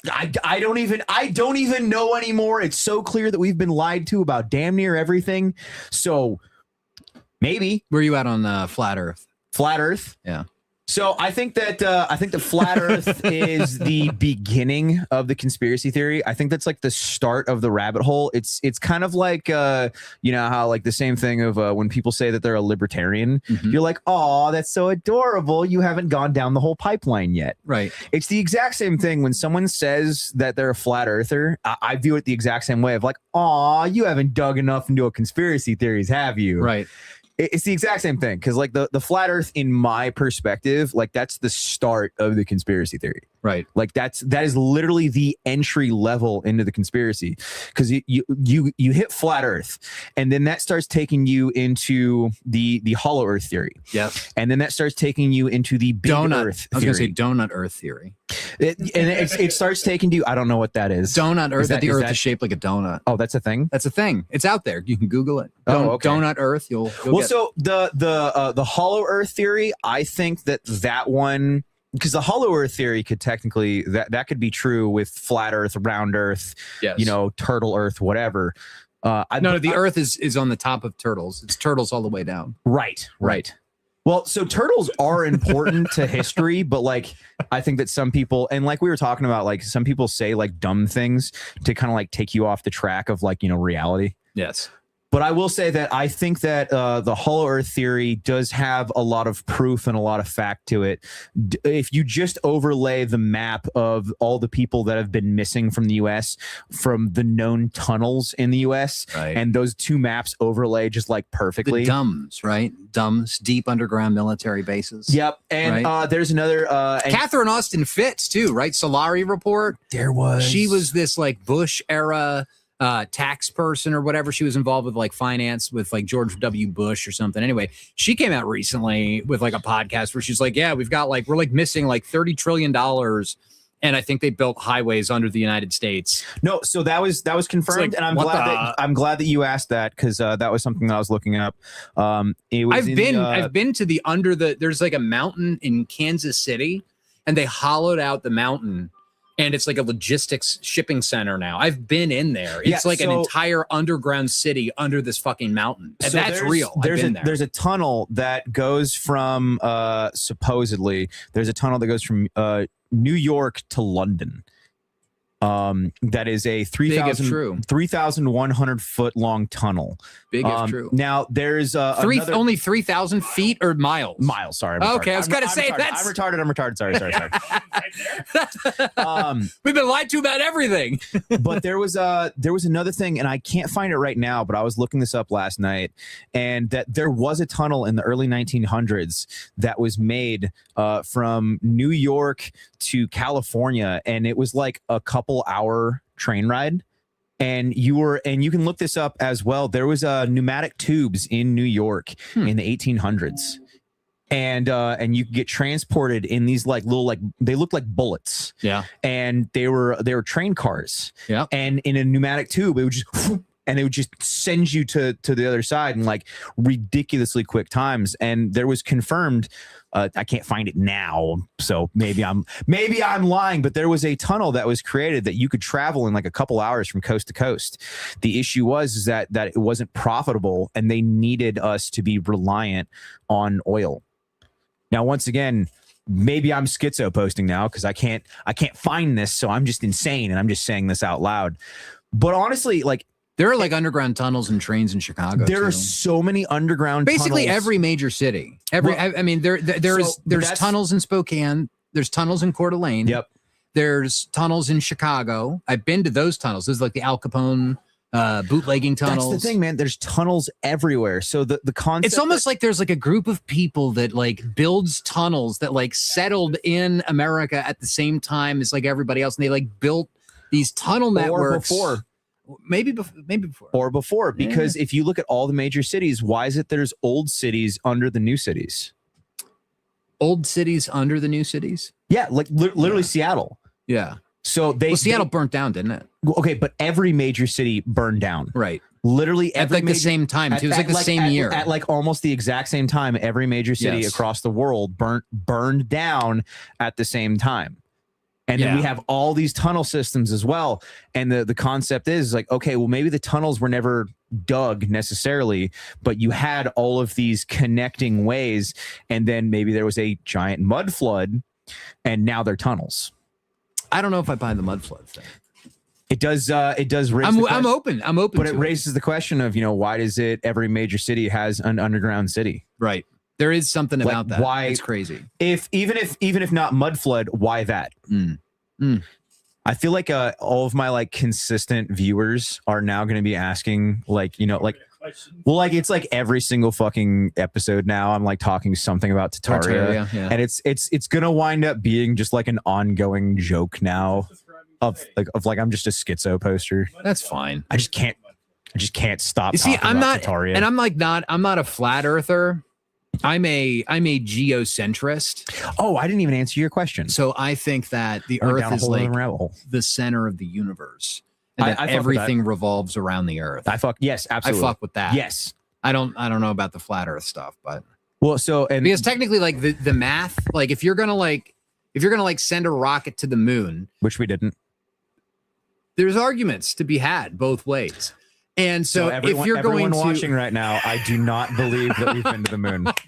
I do not believe that America's been to the moon, and I don't believe that America has nukes in the exact same time as like nukes being I would say exact same time. I don't buy the nuke thing. I think that the US government, because we know that they were doing this at the time of they kept trying to like, okay, well, we're the big bad guys, we're awesome, we're great, so they just fucking lied, and then every other country is just lying as well, and they're like, yep, we went to the moon too, yep, we got nukes too, and everyone's just fucking lying. I don't believe we've been to the moon. It just doesn't make sense to me, and I think that it just nope. See, you guys believe in the moon? I don't even believe in the moon. I could go both ways on all of these things, and that's why I like to keep an open mind, but not so open that my brain falls out. And so, like the idea that is it possible that we did go to the moon, but that everything that we saw about going to the moon was fake? Why is it every single person that supposedly went to the moon refused to swear on the Bible that they went to the moon? That's kind of telling. That's the only person that swore on the Bible that he went to the moon said before he swore on the Bible that he didn't believe in the Bible. What? I never even saw that video. The only person that swore on the Bible that he went to the moon right before he said, I don't believe in that, so that doesn't matter, so yes, I'll swear on it. Wow. No one else would swear on the Bible that they went to the moon. Unbelievable. And then there was also one of the moon teams afterwards. They said that, I forget which Apollo it was, but one of the moon teams, they said that everyone died in the crash. And then an independent journalist went through and found every single one of those person still alive, working day jobs. Some of them even went back to having the same names. You mean Challenger? Was it the Challenger? It was a different one. There was one of the older flights where they said that it went down and everyone survived, and they found them working day jobs, and they went and they started questioning all these people, and it was face for face, exact same people. Some of them even took up the same names. Wow. That's like crazy. crazy. And it's like, you guys just lied. And then like side by side as well, they've shown the like to like the absolute millisecond. It is all the footage we have right now of people being on the moon has the exact same fall rate as people underwater. Huh. That makes sense. And then also, you know that like a lot of the people that were that had hijacked the planes on 9/11 were also found to be alive after the fact. That's because they didn't. Yeah. it was in the Jeffrey it was in the Epstein, I don't have to say Jeffrey Epstein files, but it was in the Epstein files of them asking on 9/11, they asked, where's the real pilot? Yep. Oh, and there was this, like an email was sent asking where the real pilots were. There was this like weird poem that Ghislaine wrote on like 9/12. Did you read that one? No. Yeah, I don't have it memorized or anything, but it was just like really odd. And it was like, here's a poem that I wrote. And it was like all about getting the United States to go to war in the Middle East again. And it's like, what the fuck? What Elaine? a delightful poem. Thanks. Yeah. Geez. thanks for your delightful poem. That was great. What? Yeah. What the fuck was that? Like, what? No. Yeah. There's so many like conspiracy theories where I'm just like, this guy, birds aren't real. Oh, yeah, no, they have proved that it's very easy to replace birds with drones. They recharge on the power lines. I'm not They're saying, battery operated. They land on the power lines. It's not that all birds are fake. It's that it's very easy to replace birds. We don't need birds. What do we need birds for? Drones. By the way, speaking of drones, I saw the video that you were showing earlier of the drones they're deploying in Seattle. Was it? Absolutely terrifying. I wonder if I can pull that back. You're up. Like shaking your head. No. Yes, it's happening and I don't like it. No, I was shaking it. No, like I hate it. Yes. Yeah, I don't know if I can find that. I'll try to find that again. What the? Drone Seattle. So if you guys haven't seen yet, they're implementing these new drone safety protocols. Oh, here it is. Ian, let me get screen, please. That's not annoying at all. Welcome to the future of public safety. No. Dude, that is a huge drone too. Can you start selling anti-drone like that is countermeasures? Big ass drone. But not just buckshot, but I mean like they've got a lot of like really interesting, creative new nets and like rounds that they've been using in shotguns. There's like anti-drone shells. So it's for shotguns from now that everything that I've read, it's a turkey shot is what you want to use. Turkey shot, not dragon's breath. No, they set everything on fire behind it. I've never shot dragon's breath. I'd love to try it sometime. Oh man, wait, am I subscribed to him on YouTube? I don't know. Arval had a YouTube. Am I subscribed to him? Yeah, he does. I'm subscribed to him. Nice. Boop. I might be doing a collab with Arval mid-April. Looking forward to that. Heard you guys had a little kerfuffle lately. I hope you guys can kerfluffle. Get it right. Oh, kerfluffle. It was a debacle. My apologies. It was very macabre. I hope that you guys can make up with that. Dude, internet drama is gay. I don't like it. It's dumb. Internet like drama is a thing, and you and I are both no stranger to it. Amen. Amen. Sometimes I feel like the internet drama is just like drawn to me. It has its own thing. There's like people that just love the drama. There's people that just love stoking that. It's their form of entertainment. And I get it. It's okay. Yeah, no. Do you know who Luhan is? Luhan. No. She's like known as the PSYOP e-girl. We were at she's like IDF or something? No, actually, surprise. I mean, she might be. I don't know. We were at SHOT Show, and me and her we've been mutuals for a couple of years now, and jokingly, can I get the story? Okay, jokingly, because him and his ex had some issues where like she thought that like because like Ian might be like dating Luhan. I guess she was like, I guess she was just like crazy and just like went on a run. Yeah. Okay. So Ian's ex thought that like, I guess like Luhan and Ian might have something going on. So we're at SHOT Show, right? And I have Ian right there, and I see Luhan, and we've talked before, and we're at the Circle Bar, and I went up to her and I'm like, okay, we talked like 2 years ago. I don't know if you remember me. And she's like, oh yeah, PNW Guerrilla. She's like, you're that guy that starts all that stuff on Twitter. And she's like, oh, guys love talking about you. And I was like, oof, okay. I was like, that's good or bad? And she's like, And I was like, okay, fair enough. And I was like, okay, so this is my employee.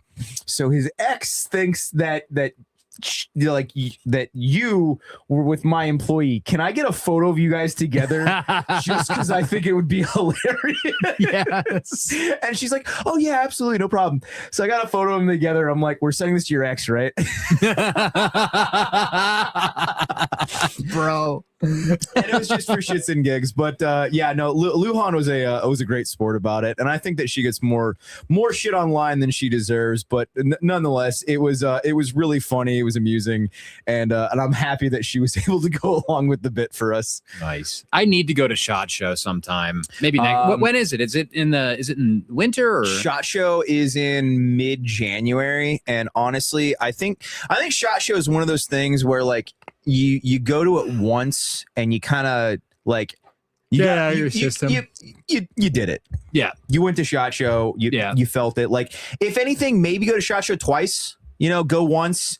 You're like, oh my god, that was so much fun. I loved all of this. Like it was crazy. It was wild. Wow, everyone was drunk. Like it was like what a shell shock. And then you can go to SHOT Show a second time, and it's so much fucking worse. And all the novelty's gone, and it's just dog shit. And you don't want to be there, and you want to go home.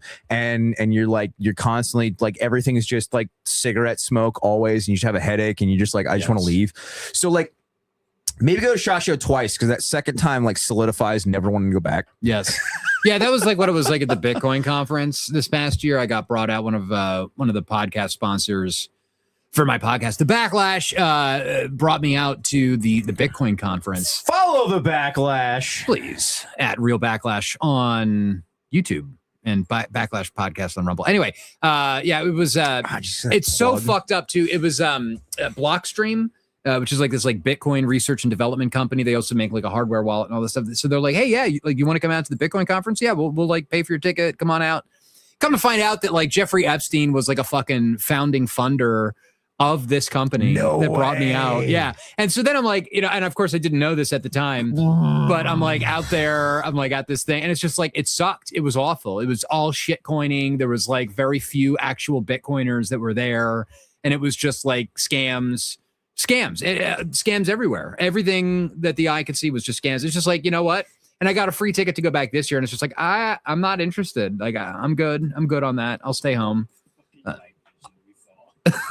Oh, dude, the amount of and unfortunately, my video on YouTube didn't get. Oh God, shut up. My video on YouTube did not get real.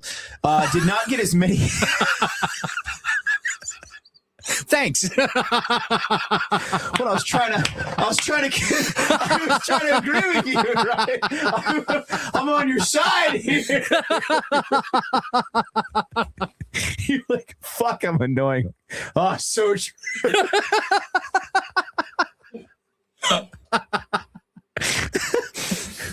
Fuck, what was I? Thanks for tuning in. Like and subscribe. Share the video with your family and friends. We're gonna go shooting later, and hopefully I'll get shot in the back of the head. Due to an unfortunate shooting. We're gonna have a Dick Cheney moment later tonight, I think. But you told me these were blanks. Please don't shoot me. I was just trying to visit Dad on my visitation weekend. I'm playing this entire stream back in court. You missed the joke. Dave said that his voice was annoying, and I said real, and then just continued my conversation like nothing happened. All right. right. We just got a super chat asking, can we restart the stream? I just got done wage slaving for the small hat. So if you don't restart, you hate juice. Thanks for the gear, bro. Nice. I'm sorry, my guy. I will not be restarting the live stream. I understand the struggle. I understand the depression and everything of the wage slaving. I get it, but I think that we're too far gone. I'm not turning back now. Here's the thing. Like, go back and dude. Cutting you off again. Absolutely. Somebody was like the other day, and I was just like, people do that, but somebody said that they liked one of our last me and Huck streams, that they're going back through to watch it a third time, and I'm just like, wow. I mean, like, dude, I thank you so much for the dedication. Like, that is amazing. That's awesome. I couldn't ask for more, but like, I wouldn't listen to me a third time. I don't listen to me once. I do the stream and then I just move on. I hired an editor, so I have to listen to me as little as possible. Amen. Like, I'm like, here you go. You handle this. I don't want to hear it again. Thanks. Yes. I don't want to hear my fucking. I have to hear my voice in the stream, and that's enough. Yes. Like, God, you guys listen to this? Before you so rudely cut me off, I was just gonna say, like, you know that there are different kinds. There are small hats, there are tiny hats. Then there's big hats. Oh yeah, no. You should pull up a picture of the big hats. People don't talk about the big hats. Big fur hats that are like the size of a tire that they wear on their head. I was like in their homeland in Williamsburg a couple of weeks ago, and it's just crazy to see these people walking around. Yeah, there they are. There's the big hats. Those are the the large hats. That's close enough. Those are the large hats. I typed in big Jew hat.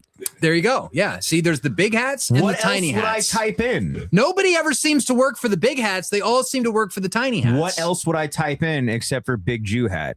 That's it. See, that's a medium. That's Jew a hat. medium hat. That's a big Jew hat. Ben Shapiro's hat has been getting bigger over time. It has been getting bigger. Have you noticed this? Yes. His eyebrows also have been getting bushier. It's not a hat. So this is like a ranking system for them, right? I think whoever is the most hairy, maybe like nose hair. I think nose hairs, also ear hairs. Whoever's got the most ear hair, it might be up there. The eyebrow hair with Ben though, that's on another level. Do you think he combs it? Do they sell little eyebrow hair combs? Potentially, you could maybe like double up and be like a mustache beard. Can you not look that up? Can we get a picture of Ben Shapiro and run it through Grok and ask Grok to remove the eyebrows? Well, I was just trying to look for like a ranking system. I would like to see this. Jew rankings. Jew ranking. Jew hat rank system. I think it has to do with how many of the dangly things that stick out from their shirts. Well, it's clearly a ranking system of some variety. Well, right? it's not necessarily ranking. So, like, especially a hierarchy system. I don't know if it's hierarchical. It's like if you go to Crown Heights, those are the fedora hat Jews. Then if you go to Williamsburg, those are the flat brim hat Jews. And then if you go to Flatbush, then you got the big yak hat Jews. YouTube will probably know what I meant. I butchered hierarchy. Yeah. You don't need to learn how to spell. It doesn't Just get know AI what to I do mean. It. Get AI to do it. Now, the hats and the dress, I think it's more of like identifying which sect you belong to, and it's not necessarily so it's not a hierarchy. status thing. It's not a status thing. It's a sect thing. It's okay. a which sect are they in? And, there's some that wear like different colored yarmulkes, some wear black ones. So I'm very knowledgeable about this. Hold on. I'm a little too knowledgeable about this, actually. Could somebody please explain why I know so much? Okay, so hold on. The streamel, a fur hat worn at Shabbat and festivals by many Hasidim. Yes. Not strictly a rank, but a sect. Okay, you are correctly. Yes. Why can I not speak today? I think starting the day off with a beer might have done it. I did bring a case of beer. I showed up at like 9 a.m. with like a case of beer. That's definitely not still affecting me. I had like half a beer with my energy drink. Good morning. So this is something that I was talking about, and I know that like you get in trouble for even speaking about these things, and you're not even supposed to talk about only these if things. you're impolite. But this is something that I was talking about when it comes to Jewish people and Jewish customs and everything, is that it's so far removed from the average person that this is all so unbelievably foreign. Yes. And I think that's why it's so easy for the average NPC to kind of just like accept the programming of whatever you're told about Jews, because you never see them. You never see anyone, at least here in Washington, I can say that for a fact. And I've talked to, I don't know how many people have, like, Jews are so unbelievably like self-secluding, self-segregating, which is funny that like so many of them are so against segregation. I'm like, I never see any of you anywhere. I don't think they're against segregation at all, actually. You don't? No. I mean, like, if you go to Brooklyn, okay, but they self-segregate. Not for themselves, clearly. But yeah, no, they want to live in communities of just their own. I'm saying for everyone else, though. Oh yeah, for me, but not for thee. Absolutely. No, absolutely. But there's like, but it's just on the day to day, right? Because I had never seen a Jewish person, like a noticeable Jewish person. Yeah. Right. Like someone, you look at them and you're like, oh, that's a Jew. Yes. I've never seen somebody that was dressed like a stereotypical Jewish person until I went to SHOT Show. Huh. Yeah, and then they're everywhere. And then they're everywhere. Then they're literally everywhere. But yes. like on your day-to-day, on the average person's day-to-day, right? You might see every single race known to man, especially going to like a metropolitan area. Yes. You go up to Seattle, you go to Tacoma. You will see every race, just across the board, that they're all there. Right. You never see Jews. Well, that's like the one race or religion, whatever you want to classify it as. You never see them. Well, see, and this kind of comes to like the different approaches and the different sects of them that exist. Like if you live in New York, you see it all the time, and you see the different kinds that there are. You differentiate them with their hats and their dress, whether they're wearing like the trench coats or if they're wearing a sport coat or whatever. But like this is the thing where it's like I almost like don't at me, okay? It's almost like I like the ones in New York that wear the hats, that wear the fedora, that are like very obviously, oh, you're with Chabad, oh, you're with this or that group, or you're from Curious Joel, like it's very obvious. But when you come out here to the Pacific Northwest, they're not wearing the hats, they're not wearing the dress code, they're not wearing the uniform, they blend in. And that, in my opinion, violates the like, what is it, like the 68th canon of the Council of the Fourth Lateran Council that decrees that Jews should wear distinctive clothing. So once again, like, and I said this earlier, that like I feel like I'm so detached from so many other cultures and so many other beliefs and so many everything, because like. And I've talked about this recently of like, I don't have to know about everyone's culture. I don't have to know about every country. I don't have to know about every conflict going in every country, because at the end of the day, it doesn't actually affect me. And I know, like, as a content creator, as a YouTube, as the podcaster-ish that I'm getting into, like, I will push this out there. I don't have to know everything about everything going on all the time. And I'm okay with that. Yeah. I'm perfectly okay with telling somebody that I don't know and follow that up with, and I'm going to be honest with you, bud, no offense, but I don't care. Like, and I've even told my friends this. Like one of my really, really good friends works for a aerospace company, and he makes rocket engines, and he, like, every now and then he'll just start spurging the fuck off about rockets and all this. And I'm like, hey, bud, I'm going to be honest with you. You're speaking a different language to me. Yeah. And I don't care. Like, rockets are cool though. Like, come on. Nothing but love. If you're gonna spurg out, I'm just letting you know. Like, I don't want you wasting all this energy that you have in this conversation right now, because I'm just letting you know I don't care. Can we talk about something else? That's fair. And I think that, like, maybe you have to. I wouldn't even say you have to be on like a more comfortable level with somebody, but like there has to be like that understanding, because a lot of people will take that offensively. Yeah. But like, there's some topics that I'm just like, hey, look, I'm just being 100% with you. I don't give a fuck about what you're talking about. Right. But also, I don't want the other person to like feel bad because I'm not engaging in this conversation. I don't want them to feel, because you can tell when somebody doesn't give a shit about something you're talking about, right? And I would rather not like try to pretend and lie to you that I care about what you're talking about. That's fair. And I don't think enough people like have the I wouldn't even say confidence, but I don't feel like enough people can like just tell people no, right? Of like, oh, like I don't want to do something, or I don't want to talk about something.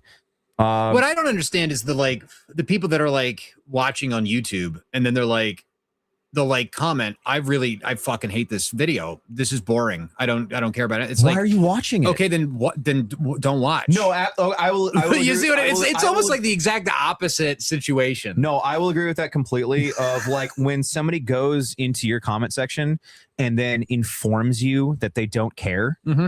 I'm just like, okay, thanks, thank you. I don't know why you're telling me this. Yeah, well, surprisingly, I'm like, what am I supposed to do with this information? Like, it's kind of like the same thing. Like when somebody tells you they're unfollowing you, and you're like, bye, okay, thank you. You know, peace. See you. What am I supposed to do with this information? How's the pizza out here, by the way? You have good pizza? Oh, man, I hate that like the whole Epstein thing. It's like of course, the first thing that comes to mind is Epstein when I say pizza. I hate that like pizza has been so corrupted for me. No, I meant like pepperoni sausage. I know that you meant real mozzarella, pizza, but I hate that like I've gotten to this point now where it's like I hear pizza and I'm just like that's where my head Do hot dogs make you think of Barack Obama? Because that's what hot dogs make me think of. No, I haven't gone down enough rabbit holes. You got it, $65,000 of government funded hot dogs. So actually there is a really good pizza joint around here. It's actually not very far from here. Varsity Pizza. Maybe we'll grab that tonight if we're back soon. I don't really want pizza. I don't really care.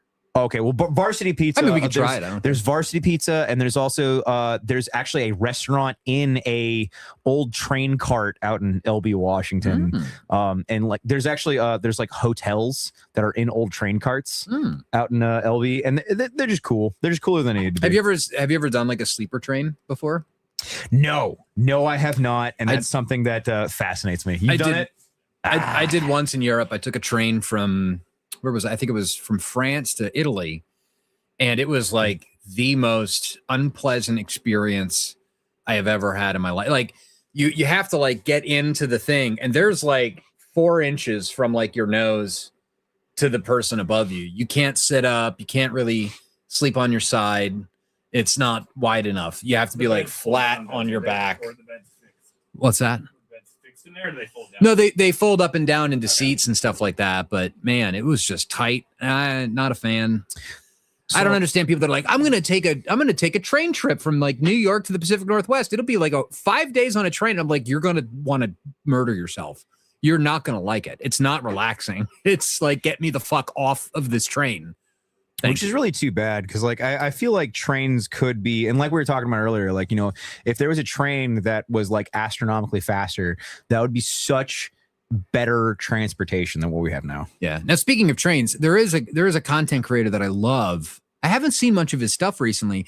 He was the English guy, and he would go around with like the GoPro camera on his head, and he would like make his face look like all distorted. And he would like record his reactions to the trains coming in the station. Love that guy. That was good content. For the guy right here that was saying, didn't you say that your mother was ebony, and aren't you part African? Based. And asking if I speak Swahili. Now, I refuse to ever send my DNA to any company ever. However, I made that mistake. And to my mother, who's watching this, I love you, but holy fuck, I wish you would have counseled me before you did this. Oh, she sent the DNA. My mother sent off DNA. I did the thing where I got my whole family to spit in the cup. Okay. I'm a dumbass. It was 2017. I had no clue. I refused to do it. My mother did do it. So this is my mother's genealogy and my father's dead. So this is all we got to work with. Right. So 39% Germanic, 33% English, 27% Scottish, and then 1% indigenous. So that is that Indo-European indigenous? Yeah. What does that mean? Okay. Yeah. So that is my genealogy as far as that I'm aware. And congratulations, you now know that. Oh, of course, I can't pull it up because I don't have any service. Yes, I am almost exclusively European. So for anyone trying to say otherwise, white. Yeah, 1% Unga Bunga. See, I'm 1% European Unga Bunga. I'm 50% Unga Bunga because my family is from Sicily. And as you know, Sicily is Africa. Well, Italian. Well, Sicilian. Google. No, what was that movie? True Romance. No, I'm just making fun of you. Yeah, I'm thinking of the True Romance scene with Christopher Walken. You know. Yes, America is in distress, and if you say otherwise, you are extremely ignorant. Yep. Who's the family fence hopper, Alex? Oh, the 1%. I couldn't tell you, bud. Couldn't tell you. Wasn't me, but couldn't tell you. It's like, oh, see, that's the 1%. Like, what's up, my nigga? You got to get the card, man. Yeah, I just found out that I'm good. Was that the Dave Chappelle skit where they're like making fun of it? Like, take a DNA test. Oh no, South Park. Was it South Park? Yeah, no, that was South Park. What's up, my nigga? Dude, I'm so new labels are slick. I really like the new labels. They're slick. You wouldn't think that a label would actually make that big of a difference, but it really does. The thing I think that's going to be big is, when you're out rucking and you're, climbing around in the mud, those labels get a little funky. The new labels. Something else that I wanted to hit her up about and ask if there was any way to figure out if it could be done is if I could get like a second tube that had like a twist top. Ooh. Oh, so it doesn't pop off. Yes. Oh, interesting. I wonder if they even make those. Now, I don't know if that's something that she could source. But that is an issue that I've had so far out in the hills. Interesting. Is that the pop will top off or the top will pop off. The top will pop off. Dude, words. Yeah, that's an issue that I've run into so far, but this is unironically the best chapstick I've used so far. Available now on my website. You should go buy some or don't, whatever. odggsupply.com. This guy's 100% Greek. Dude. That's unironically awesome. What does that mean? You're an I, Dave. Admit it. What does that mean? Wait, what? Tubby Flubby 1 said you're an I. Is the name actually Tubby Flubby 1? Yes. Tubby Flubby 1. Big shout out to Tubby Flubby 1. I know Tubby Flubby 1. No, that's a long time follower. Okay, cool. Yeah, what's up, dude? I speak with the royal we. I don't know. It's habit. I used to run a news website and, we. It's just the royal we is always there. Honestly, and I know that we don't want to dive too far into it, but I actually expected the comment section to have more hate for you. Yeah, no, it's okay. I like it when I get the hate. I relish in it. I love it. Sorry, but I refuse to stray away from the truth too much, and I'm a nice guy. I'll acknowledge that you're in a controversy right now, and we won't shy away from it. It's fine. Yeah, send in some super chats. Send this guy some money. I'll talk about it. I feel like it, at least from like the amount of hate that I've seen in comment sections, I expected there to be more backlash. Oh, wait. There's the badumps. There was. There's the rim shot. It's called rim shot. There it is. That's the one thing I need to add. The sound effect. Fa. Yeah. I need to get that one. There was the doof one that's always they use like the bass drop. Oh, Ian, do you have the smoke alarm would be good. PVS 14. Is it in the room? Is the PVS 14 in the room with us now? Right? That's amazing. That's awesome. I'm gonna need to get one of these thermals. I've got voles at my house that rip up the yard. So the thermal, I would like to go vole hunting with a thermal. The rifle mounted thermal that we sell is the cheapest one, and it's arguably the most useful for the average person. Yeah. Because you can get that one for $900 and you can mount it to any 22. Yeah. You get subsonic ammunition, any critters or anything that you don't like that's on your property. No, if I've got a field mouse, I'm nuking that motherfucker with a 300 blackout. Well, I'm saying the rifle I'm obliterating the rifle mounted scope makes most sense for the average person. I really like the monocular. Yeah. And I think the monocular is like the handheld rangefinder. That's the one that I everyday carry. I wish that it was more affordable because it's so fucking useful. I like it so much. But all right, guys, ad time. So tomorrow we are going to be giving away this bad boy. So for $15 plus shipping and plus theft. Taxation is theft.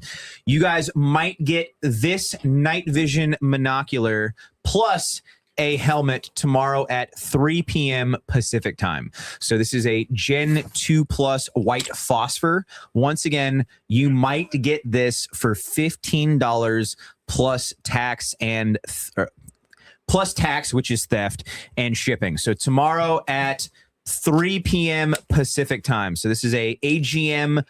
This is, I guess some people would consider this as a entry level night vision device. I'm going to be honest, in my years of the Army and my years on the outside training, I guess paramilitary style, I would say that the Gen 2 Plus is honest. The Gen 2 Plus coming out right now is actually unironically better than the Gen 3 from 7 years ago. Like it's actually impressive how much night vision has really advanced, and the Gen 2 Plus really is a lot better than it should be. He's just laughing. I don't understand. That doesn't fit your head at all. I don't understand what the fuck. That does. How not. does this? Is this for children? Is this a children's helmet? Hold on. What are we doing here? Okay. What the fuck? Ad concluded. I'm sitting here. I'm like trying to get it on my head. It's like not fitting. It's the Team Wendy system, right? Okay. What is this? No, but it's the Team Wendy system. It's an extra small. Oh, it's not the. Okay, I thought it was the exact same. No, I just have a big head. I have a large cranium. I thought it clicked out like the Team Wendy does. I have a large cranium. Do you sell those hats, by the way? I wish. Because I need to get a. I wish that I sold these hats. I don't have any helmets. Unfortunately, the Ian, what are you doing? What is this? I need a counterweight. What is this? What is that? Okay. Is that a stash pocket? Dog. You fucking retarded. What is that? Look, I was going to put. You could be running batteries back here. Going to put batteries. There should be batteries back here. You fucking. Around to it. Oh, just wait. Just in case I need my fucking iron ingot mid combat. Hold on, guys. I need to grab my iron ingot real fast. Stand by. Why would you keep just weight on you? I fitted it on there, and then we had to go do a thing. So Everyone and anyone that's into night vision and that has a helmet, if you run counterweights and they're literally just weights, you're fucking stupid. Run batteries back here. Run batteries that you run in your night vision, that you run in your kit. So when you need a battery, it's just right there. I have a tearaway pouch that I have AA's, AAA's, and CR123s. So whenever I need a battery, when I'm doing night vision stuff, and anyone that owns night vision knows this, that it's almost every single time, stereotypically, every time you go out to do night vision stuff, every time you go to shoot night vision stuff, it's almost like a half hour into an hour in, everything fucking dies. You always bring spare batteries because everything's going to die, because comically it just does that. That's a thing. Like your night vision, the batteries are just going to die. Keep spare batteries. It's so easy to keep spare batteries as a counterweight. Spatteries. Here, put that on. We can take a photo of the producer, Mr. Producer, and then I can like hold it up. I'll hold it up to the camera. Oh, that looks great. Look at that. That's wonderful. Here, and then if you dude, I absolutely love that I've put like the inside joke here, into the comment section now, because switch. I was gonna say switch to this camera, and because now people are like, skip ad. Oh skip yeah, ad. Look at that. The background looks like. Skip ad. Now you know what it looks like. The mystery is gone. Oh, that's hilarious that you're using the camera. High tech. We're real high tech over here. Yeah, man. Like you gotta get. It's a vibe, though. Can you people, if you send this guy like $1,000, we can deck this studio out. Batteries will fry your brain.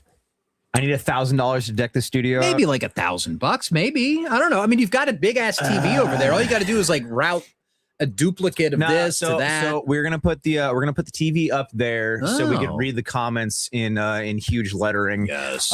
This table needs replaced to not something that has a needs replaced. Yeah. Needs replaced. Yes. That is, I don't believe that's proper. Why? That's the king. Needs to be. Needs to be replaced? Yes.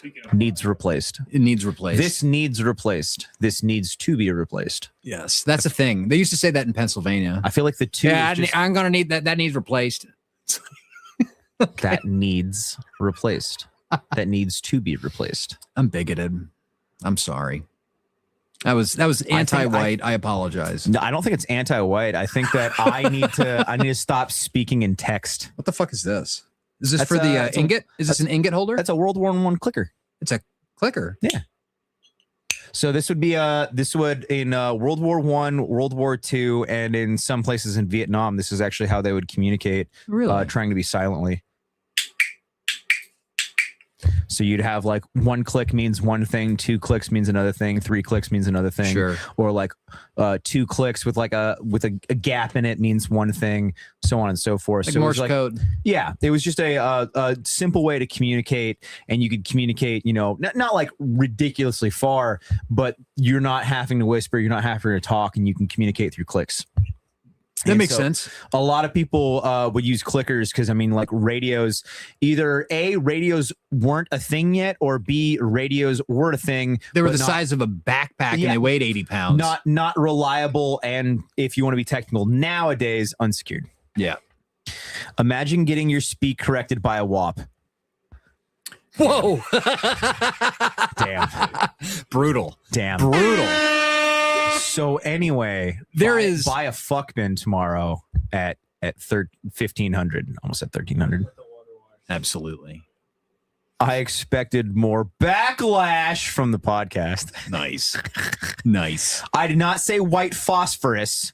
I said white phosphor, which is different. White phosphor is different than white phosphorus, and I did not say white phosphorus because I know the difference. But I don't know the difference between, saying adding 2. Let the water wash away your sins, Hope County. Dude, my guy. What a good soundtrack that was. How is Cascadia doing? Is Cascadia like a thing, or is that liberal? Because I remember Cascadia being like a right-wing thing, and now I think it's a liberal thing. I think the whole Cascadia thing has gone liberal. Yeah. I think it's like 3% are libertarian. It feels very like milk toast, and like the only people that I know like rep Cascadia, it all feels so LARPy. I wouldn't even say LARPy. I don't like fake. I guess I don't know how I would phrase that properly. Yeah. I appreciate everyone sending super chats though. You guys are amazing, and you keep the want and need and availability for us to continue doing podcasts like this. Fantastic. Even though technically speaking, this isn't actually a podcast because podcasts aren't live. We looked up the definition the other day. Really? This is a live stream. Yeah, live streams. you're a streamer. Live streams aren't technically podcasting because podcasts are recorded prior. Pre-recorded. Yeah. Right. If you want to be technical. But then again, it's like, what are your top 3? Whichever live stream or podcast, what are your top 3 contents? I like as far as lives or just like videos in general. Yeah, just in general. Definitely the Lethally Poor series. Lethally Poor, hands down. I have not been able to top the Lethally Poor series. Oh, that's content you made. Yes, I remember that. Yeah, because you have the Lethally Poor Fund that people can donate to. Yes, we have the Lethally Poor Fund that people can donate to, and that helps us be able to donate and help people that are in need, like recently with the flooding in Washington State. And then we also had, when we went out to North Carolina, and we donated it was over $100,000 in goods that we handed out in blankets, wool blankets, woobies, hats, coats, everything from all the people that were affected in Hurricane Helen. That's incredible. So we kicked up the Lethally Poor Fund so that we could continue helping people, because it was very clear at that time that when things actually get bad in America, the federal government does not give a fuck about you. Yep. FEMA does not care about you. The National Guard does not care about you. Do you know what actually cares about you? Do you know who cares about you? People in your country. That is who is going to save you, is other people in your country, not the government. And so I have the Lethally Poor Fund going, that if you guys want to donate into the Lethally Poor Fund, that goes into a separate bank account. And that's so a mix of us helping people in need in disasters. And then also we donate gear to guys that are just starting out and trying to get in training and trying to help people out where and when we can. I was gonna say, do you have a nonprofit yet? So you should set up a nonprofit. We're in this like really weird middle ground of like it's a nonprofit but not a nonprofit. You can have an unincorporated nonprofit. Yeah, so like it is, but it isn't. Sure. Yeah, it makes sense. But you see, I was going to say if you create an actual like 501c3 or 4 nonprofit, then you can suck at the government tit.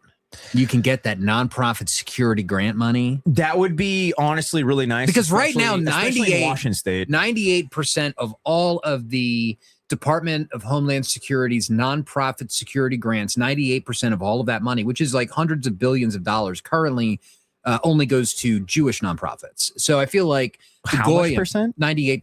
98% of the money handed out by the nonprofit security grant program at DHS goes to Jewish groups. So I feel like we need to get some goyim making nonprofits and then also submitting for these nonprofit security grants. We should at least get that number down to 50%. I mean, it'd be better if it was just 2%, which was like reflective of the population in the country. So I guess my question is though, like, why are groups not like Arval and the Return to the Land? Sure. Why are they not using funds like this? They should be. They should be attempting to. Do they not have access to these funds? I think that a lot of it, and I know you don't have the answers, but like, do they not have access to these funds, or are they not trying to get into these funds? Because that would. I don't think that they're trying. I don't think that they even know about it. The only reason why I even know about the nonprofit security grants is because we discovered that the Pride in the Park event that was disrupted in 2022 by Patriot Front, because of that disruption, we started just pulling files, records requests, FOIAs, and all of this stuff. And we discovered that the Pride events all throughout the state of Idaho were subsidized by the Department of Homeland Security through the nonprofit security grant program. So basically, like, they come to North Idaho, a place that does not particularly appreciate transgender children and homosexuality, right? And then they put on an event. And then they say, oh, this event is prone to getting disrupted by extremists. We need money for security, right? And then they get money from the government to have the event that would cause the disruption in the first place. You see it's this very circular reasoning, but it's a great little self-perpetual motion machine. Well, so I was talking about this recently, right? With the Tyler Oliveira, the entire thing, and finding out that like how many Jewish communities are on government assistance, and how many all of them. And how many Jewish communities are receiving paychecks from the government, and so on and so forth. And my response to this was probably what a lot of people wouldn't have expected coming out of me. Because I bet a lot of people expected me to be just like unbelievable, just like rage and screaming and yelling and just like, fuck these Jews. And my response to it, and it still is, that the squeaky wheel gets the grease. Amen. Yep. And it's just the simple fact. And I tell my wife the exact same thing when it comes to her like most like naggy and whiny sister that always gets everything that she wants. Yeah. And I view it the exact same way as the Jewish community. Yeah. And I'm not even fucking hating on them at a certain degree. No, at a certain point, you got to respect the hustle. It's like you got to respect the grind. It's like, look, no. The squeaky wheel gets the grease. Look who's being squeaky. Yep. Look who's whining the most. Look who's complaining the most. Look who's putting on the victim card the best. And we're fucking surprised that they're getting the most benefits. Yeah. No, I'm not surprised. It's the exact same thing when my whiny ass sister-in-law is bitching and crying and whining that she's not getting this and she's not getting that. And she's not getting this. I'm like, yeah, she's going to get everything that she asked for because she's fucking insufferable. She's watching the stream right now, by the way. She's definitely not watching the stream right now. I guarantee you that she's not watching the stream right now. But like, the more insufferable you are, right? And like, if you're not doing anything illegal, if you're not doing anything that could like actually be canceled, you're just like whiny. Like, yeah, you're going to get the things that you ask for. It's the same thing as that, like, you know, like the vast majority, I would say the vast majority, but like a lot of like Karen women, right? Majority of the time, more often than not, Karens, they get what they want. Yeah. Why do they get what they want? Because they're insufferable. Because they don't shut the fuck up. Amen. Because you just want to give them what they want so they go away and they leave you alone. That is why, and it's the same thing of like the trope, like the boomer trope of like the naggy bitchy wife, right? Why do you think that she gets what she wants? Because she doesn't shut the fuck up. And you don't want to tell her to go away. You don't want to divorce her. You don't want to do anything like, and you're like, fine, sure, whatever. Have the credit card. Fine. Yeah. This is how they win. Yeah. No shit. The squeaky wheel gets the grease. That shouldn't be surprising to absolutely anyone. No one should be shocked here. The Brooklyn Tale. I don't know what that is. What is the Brooklyn Tale? What is the Brooklyn Tale? I don't know. There was that mouse movie, right? A Mouse Tale. Oh, is it Mouse Tale? Yeah. You know what I'm talking about? That was based on Jews. Yeah. That was based on the pogroms in Russia, actually, which is interesting. There was a podcast I heard about that once upon a time. I can't quite remember all of it. In all seriousness, do you guys train USPCA or other competitions? One of these days I really need to. I've done amateur competitions before. I've never, well, no, correction. I've been in one technical competition before. It was a 50 cal competition, and you know what? I didn't come in last. Ian was there. Nice. Did you see? I used someone else's 50 cal and didn't come in last. So, humble brag. Nice. There was a video I think it was from, was it Grantham or it was somebody like that, where they duct taped a hand next to the muzzle device on a 50 cal and just blew the hand apart. It's crazy. I believe it. I would never. Yeah. I've never, I don't think I've ever even shot a 50 cal. Maybe we'll have to fix that tonight. No, I'm kidding. How much do they cost? Like $10 a round? It's about $10 a round. It's got to be. No, we can do that tonight. Unbelievable. I'm working around in Ashford. Got some tracers? When do you want to wrap up? Do I have Tracer 50? Do you have Tracer 9? I know I have Tracer 22 and I have Tracer 5.56. I don't think I have any Tracer 9, and I don't know if I have any. No, I've got like 2 Tracer 50 rounds. Wow. Yeah, don't. I know for a fact that I have 2 of the. Those have got to be like $25 a pop, right? I don't know how much your Tracer. What's the green tip? I don't have an AR. I mean, I do have one, but I like literally never use it. It's a piece of shit. Okay, armor piercing. Well, and then there's there's silver tip too, right? Yeah, that's what tungsten. I run. Tungsten. That's what I run. Tungsten. Okay, yeah, that's heavy shit. Yeah, I do. My like go-to home defense round is a hollow point 7.62 by 39. Red Army standard. That will fucking Red Army. Fucking vaporize literally anything that it touches. I color code my mags. Yeah, and it sucks too because it's like I remember like it was like 2019. The summer of love, George Floyd riots were happening, and it's like I was living in Indiana, and I was like literally every single weekend driving to like every single gun show in the Midwest and like buying crates of like Yugoslavian 7.62 ammo, like in the tins, and I was just like going, and I just like went fucking ape shit. And my wife is like, okay, hun, I think you've got enough. Right. And it's like at the time it was 15 cents a round for like Red Army standard hollow points. OK. And like we would go to my buddy's house in the backyard and like shoot trash. We would just like shoot trash with hollow points because it was like, fuck it. It's 15 cents a round. It doesn't matter. Of course, now it's like, what, $5 a round for that shit?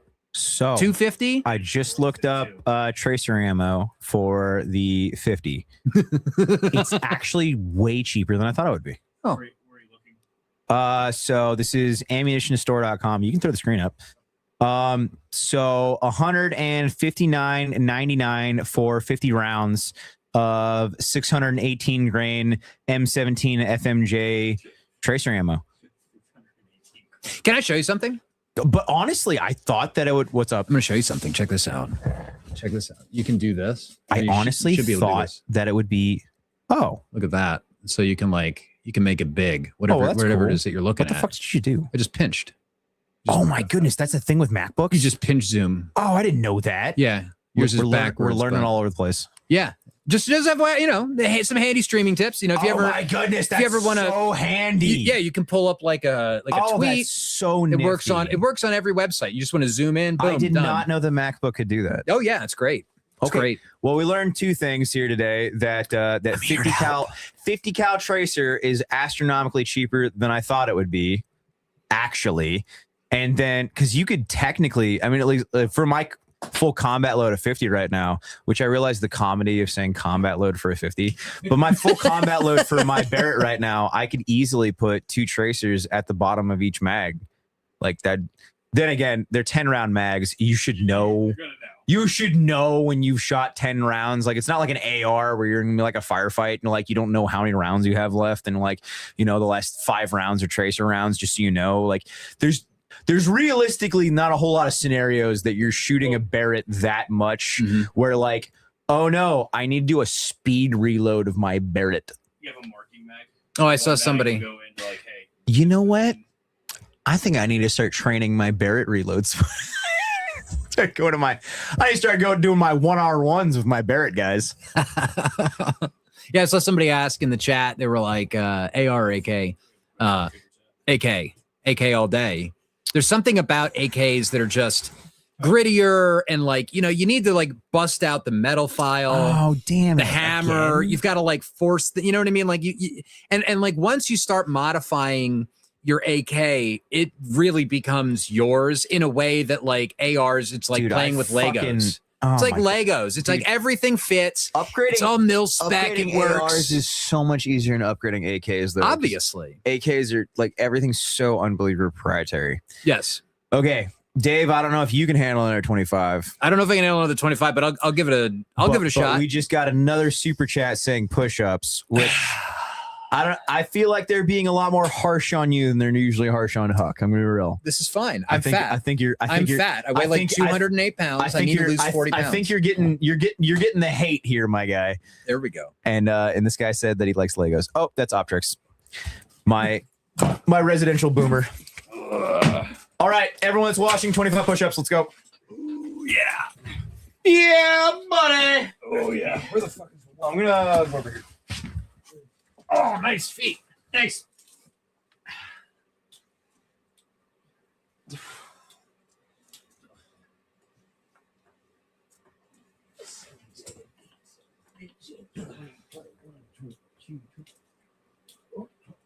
Hell yeah. Go team. Oh yeah. Not that fat. I'm not that fat. I'm not that fat. You know, it's not like I got like a giant gut hanging out. Okay. Ian, what time are you trying to get out of here? He's gone. Yeah, he's outside peeing. Oh, that's okay. That's why he did his. There we go. Yeah. Hey, look. When people super chat saying for us to do push-ups, we gotta do push-ups. So we do it. Yeah, I know again, but you know, like it is what it is, man. I don't make the rules. I just make the rules and enforce them. You can't do 50 a day, dude. Yeah, we're already at 50, guys. What time? We gotta get to we gotta make the goal where every super chat we're at least doing 100. I was gonna say I've got some other kind of content that we could do. I was gonna say if you wanted to rate my EDC bag, see what I got going. Huh? Oh my goodness, it's so adorable. This is my adorable little everyday carry bag. How adorable! Don't leave the house without it. It's got all of the essential vitals. I will say the do you sell those? Do you sell bags like this? I do not. I'm not gonna lie, I have started getting like more prone to like the one arm satchel bags. Do you have a plate back here? Oh, it's a handgun. Yes. Okay. Yes. I like that. It's not bad. Now, do you have a round in the chamber though? Yes, I do. But it's not cocked and the safety is on. Okay. But don't take my word for it. Don't take my word for it. It's a 6-hour P226 Legion. All right, so we got 2 spare mags right here. We got some weapon cleaning stuff. Probably Pipe not cleaners. necessary. Pipe cleaners. Probably not necessary. Let's see this pouch right here. Oh, What yeah. is this? That's a card so I can carry. Conceal carry card. I can conceal carry. Got to make sure that you can rip that out right quick. Show the officer. Here you go, officer. Here you go, officer. Here you go, officer. Here you go, officer. You got to really practice that. Like law enforcement officers, they're on a very like quick time crunch. All right, so you got to make sure that you're not wasting the officer's time. So as soon as he walks up to the car, here you go, officer. Bro. Here you go, officer. You can thank my wife for those last push-ups, by the way. She says it's the best $5 that she's ever spent. Oh, that was her? That was my wife. Great. Thanks, hon. Miss you too. Dude, that's amazing. Bitch. No, I'm kidding. Love you. Wife out here setting us up for success. See, she wants you stronger. Yeah, I know. All right, so we got five cans of knickknacks. 5 cans of knick-knack. Because if you're hiking in the woods, you never want to be without nicotine. 1 lighter. That's a torch lighter. 2 lighters. That's a soft flame lighter. We have a cigar cutter. You don't want to be in the woods. Essential things. Essential things. Of course. We have earbuds. Also essential things. Yes. Got to make sure that we're we're Bluetooth signal maxing our brains. It's so funny because like I also like I'm trying to get away from Bluetooth, but I also use it. Yes. Is this more like tobacco type stuff? That's all tobacco. Is it mostly literally all tobacco? This is all just tobacco. Cans of tobacco, pipes. That's your everyday carry. But that's the everyday carry. Yeah. It's like can't leave the house. I've got a gun. I mean, you're gonna be vibing. I'm gonna be vibing. Yeah, it's so like no matter where. That's big. My everyday carry is slightly different. But you have a handgun, and you know what? If you get stranded, you have. So hold on. How many days worth of tobacco do you have there, though? What? I'd say about a month's worth of tobacco. A month? You're every day carrying a month's worth of tobacco. Yes. Well, because you never know. Like sometimes you want the early morning pipe. Sometimes you want the nightcap. You never know. You never know. And then, also this is, I've got, this one in here. It's like an alcoholic, like carrying like a month's worth of alcohol on him the whole time. Well, then you've got this stuff, which is, this is connoisseur. This is Tolkien's favorite tobacco. Was that actually? This is actually. Like unironically, like that's Tolkien's like go-to. That is Tolkien's go-to. Smell it. Open it up. It's Capstan Blue. It is like. Wow, that is like if long bottom leaf was ever a thing, that would be it. It kind of smells like black licorice. It has like a raisin type doesn't that vibe. smell like black licorice to you? That smells like black licorice to me.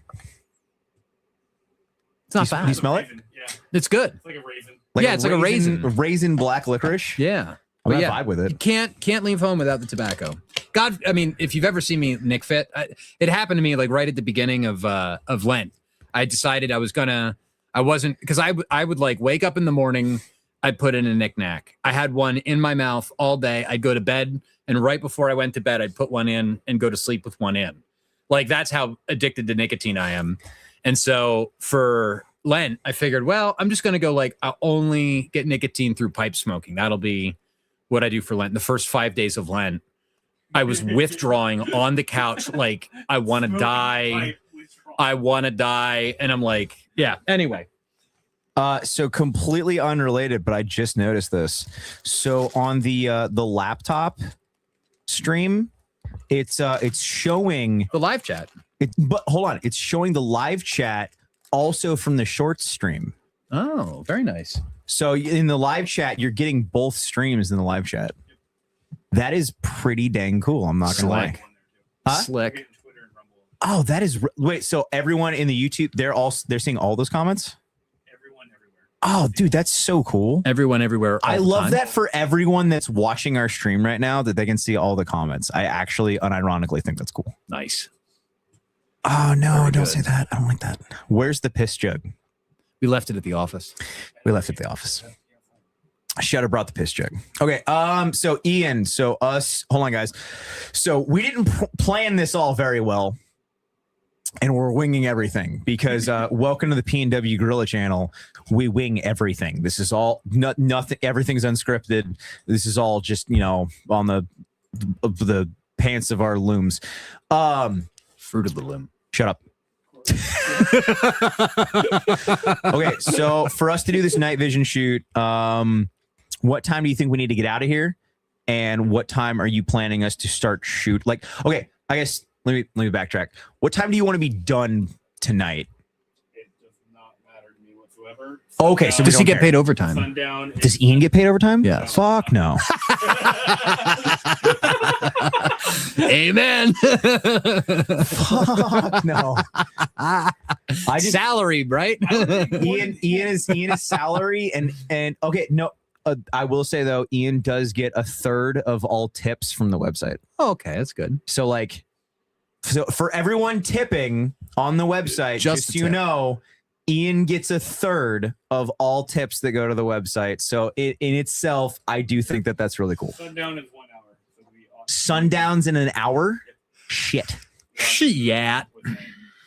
Okay. So I am gonna estimate, what time do we start streaming? Don't you have like a we've been live for 2 hours and 14 minutes and 30 seconds. Okay. I say let's go until I don't know, we want to say 6:30? Sure. 6:30 and we can start packing. How packed up are we for the range right now? I have a steel and I have 2 stands. I have no wood. Okay, so we have pretty much the steels. I'm going to primarily shoot 22 tonight. I'm shooting 5.56. I'll probably shoot them. You doing 5.56? Get your last minute super chats in at PNW Guerrilla. Yeah, get them super chats in. Okay, so we're probably going to bounce out of here in the next like 10 minutes or so. Yeah, I'm going to primarily, so my plan right now is I'm going to bring 1 AR and then I'm probably going to bring 2 of my 1022s. I have some 22 tracers that would probably be fun for content. Yeah. We could bring the 50. Why not? I don't have any 50 tracers. So I mean, like, you're gonna be shooting a 50 at night. It's gonna be loud and it's gonna be cool, but you're not gonna no one's gonna be able to see really that you're shooting a 50. I have another U-line light ready to go. Yeah, no, I mean we could bring the U-line. That one's not plugged in. I do have. Okay, is that one charged? Yeah. I was gonna say I do have my Sony FX6 in the bag, and that shoots 120 frames a second, 4K with an extremely high 12,800 ISO. So it's basically like night vision for cameras. Well, shit. So that could be fun. I want to play around with that a little bit. Okay, and then I like that. My phone is fully charged, so I will be able to film through. So I'd say the biggest thing is that we should be filming through the PVS 14 that we're going to be selling or fuck binning, so that people can see the view through the. Which adapter? Somewhere. I own it. Make sure you buy a fuck bin at odggsupply.com. Can you use promo code /14 to get 14% off a fuck bin? That is not a me question. I don't make promo codes anymore. No, okay. You could try /14. You will get 14% off of select items at odggsupply.com. I can't check from my laptop. I just want to like hang out over here. I'll be under the desk and just every now and again go to odggsupply.com. odggsupply.com. Get your fuck in tomorrow. Skip ad. Fast forward. God, look at how and I can't tell if it's just like the screen. Look at how greasy I look. I look so greasy. Unfortunately, we cannot live stream firearms. You can't really live stream shooting. I wish that we could, but like that's not like a thing with YouTube. I think that we could live stream on X and Rumble with firearms. We cannot do it with YouTube. That being said, where we're going doesn't have cell phone service fucking anyway. So like, what not 50 Celsius? Do you mean why not 50? No, we'll bring out the 50. I don't think we're going to shoot a whole lot, though. I wish I had more tracers, but I don't. I don't blame YouTube for that. I understand why YouTube doesn't like guns on stream. I get it, but it is lame because like YouTube is the main place that I can find followers. You know, some people can make Rumble work, but I'd say like the main place for me is mostly Twitter and YouTube. But like, you know, it is so nice, by the way. It is so nice the way that you do your stream here, the stream of consciousness, but it's like real person to person. You know what I mean? Like I was watching last night as I was driving out, I saw a guy, some Catholic guy from New York that like, I guess just started the YouTube channel. And he did this like video about, you know, combating pornography and all this stuff. I'm like, oh, this is interesting. You know, I'll give this like a watch. I literally got 30 seconds into it. And I'm like, ChatGPT wrote the script. He is reading off a teleprompter, some ChatGPT slop. And it's like, we are going to be inundated with people that cannot think, that, you know, they just read off of teleprompters and they're just telling you what ChatGPT says. And fuck that. Like there's going to be this epidemic of like awful content, slop content that is coming. And we've got to combat the AI. So just saying, I appreciate you. It's amazing how many people are using AI. Thank you very much for the compliment of raw content, as some would say. But, no, it is absolutely infuriating how much content these days feels so fake. Like so much feels, and I hate watching content where like you start it and you're looking at it and you're like, I can't tell if this was made by a real person. Now, speaking of AI slop content, though, I must give like an award. If there was like an award show, Iran would get the award. Have you been seeing the AI videos of like the Iran war made by Iran? Dude, there's so much. It looks like it was filmed in a studio. It's really, really. I want to know what AI Iran is using to make their content, because I want access to that AI too. Just saying. There's so much like war footage right now that I have such a hard time like believing any war footage that I'm seeing right now. Mm-hmm. And I know how easy it is to like fake so much of that. And for the guy that just asked in the chat what the Patreon link was, I just posted in the chat what the Patreon link was. It should also be in the description if you guys are trying to subscribe to the Patreon on heckin' YouTube. It should be in the description. Yes, Claude is definitely superior. Claude is wild. I just started using that. So far, I have been using and utilizing almost zero AI, Wonderful. And I'm very happy about that. Nice. I also think it is unbelievably hilarious that in Rumble, they're saying ODGG, an indigenous-owned company. Got that 1%. 1%. Oh, there is one other thing that we could have talked about but didn't, which is, have you been seeing the video of the YNs in Chicago going around with the Glocks and their switches? Did you not? They're making TikToks about it. Did you posting not see, it?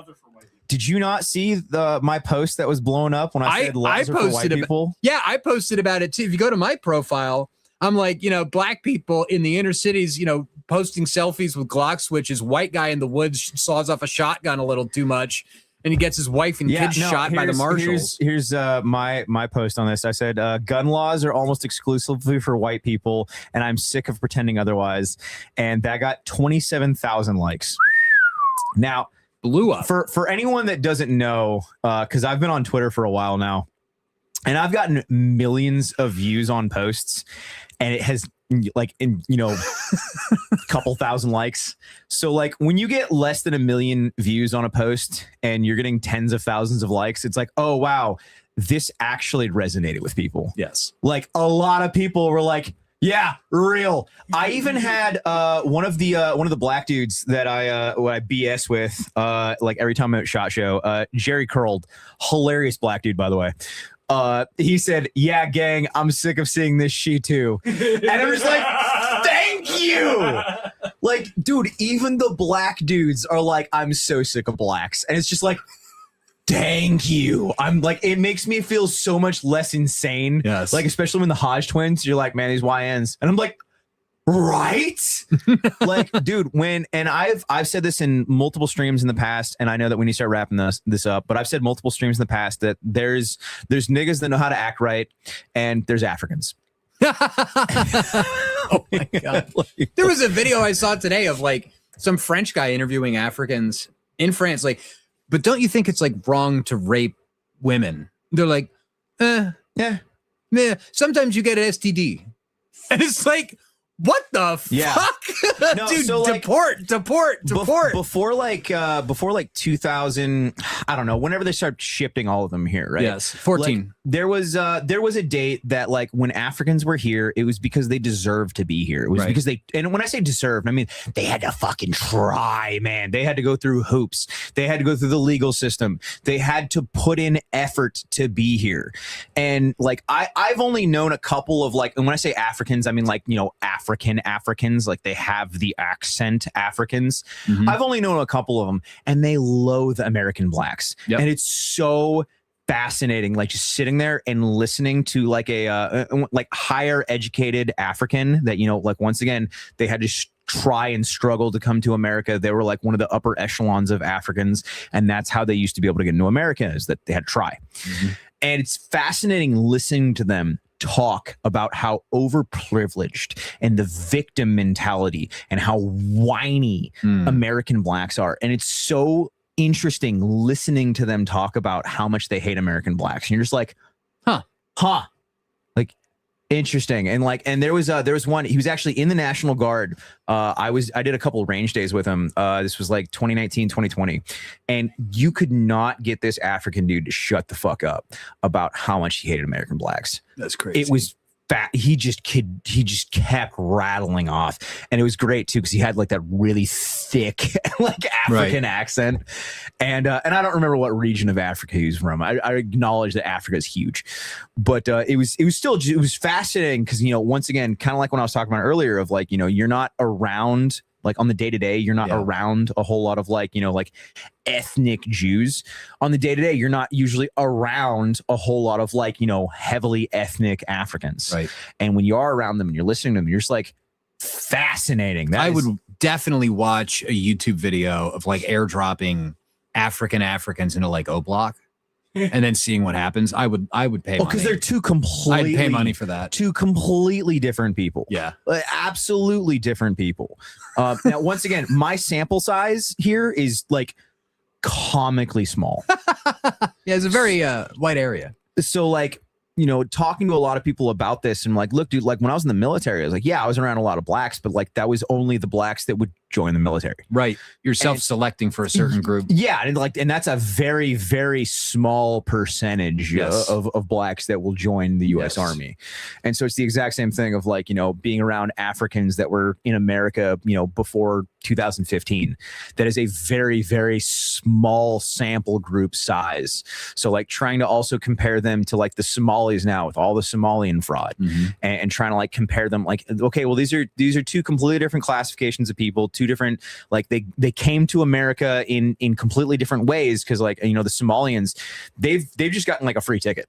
Oh yeah. Well, that was thanks to they don't have to try to do anything. They're just handed shit. So like, yeah, they're not going to have the same gratification, the same gratitude. They didn't have to go through the same struggle. So they're not going to appreciate what they have. They're not going to like respect us in our homeland because they didn't really have to try to get here. They just were given everything. So they look at us, they're like, you know, well, fuck you. You've always had this. Now I have it and I hate you. Yep.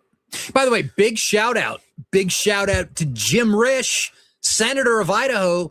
Without you, we wouldn't have any of these Somalians in the United States. So thank you for funding the Somalian civil war, which has displaced all of these people and brought them here. So couldn't have done it without Jim Risch. Remember, vote for Jim Risch if you want more black people and, you know, Somalians moving over and mooching. Jim Risch is your guy. Big shout out. It's incredible how much of our government and how many boomers are just constantly trying to sell us out. It's awful. Like they're trying to get theirs right. Fed post. They're just trying to get theirs before they're out the door. Okay, we just went overtime once again. We have to go to the range tonight, trying to get some fuckbin content on the PBS 14 that we're giving away tomorrow in the fuckbin. Hope you guys are excited. I'm actually excited.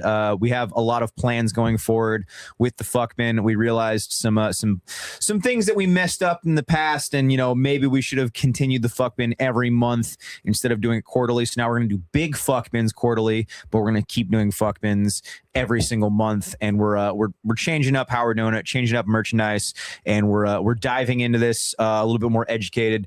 For anyone that's new here, new podcast, semi-new to streaming, semi-new to a company, and you know, all of this is less than 5 years old. So we are we're you know, fumble fucking our way through this, and I really appreciate everyone watching, supporting, liking, sharing, following, buying. You guys are amazing, and you guys are the only reason that all of this is able to happen.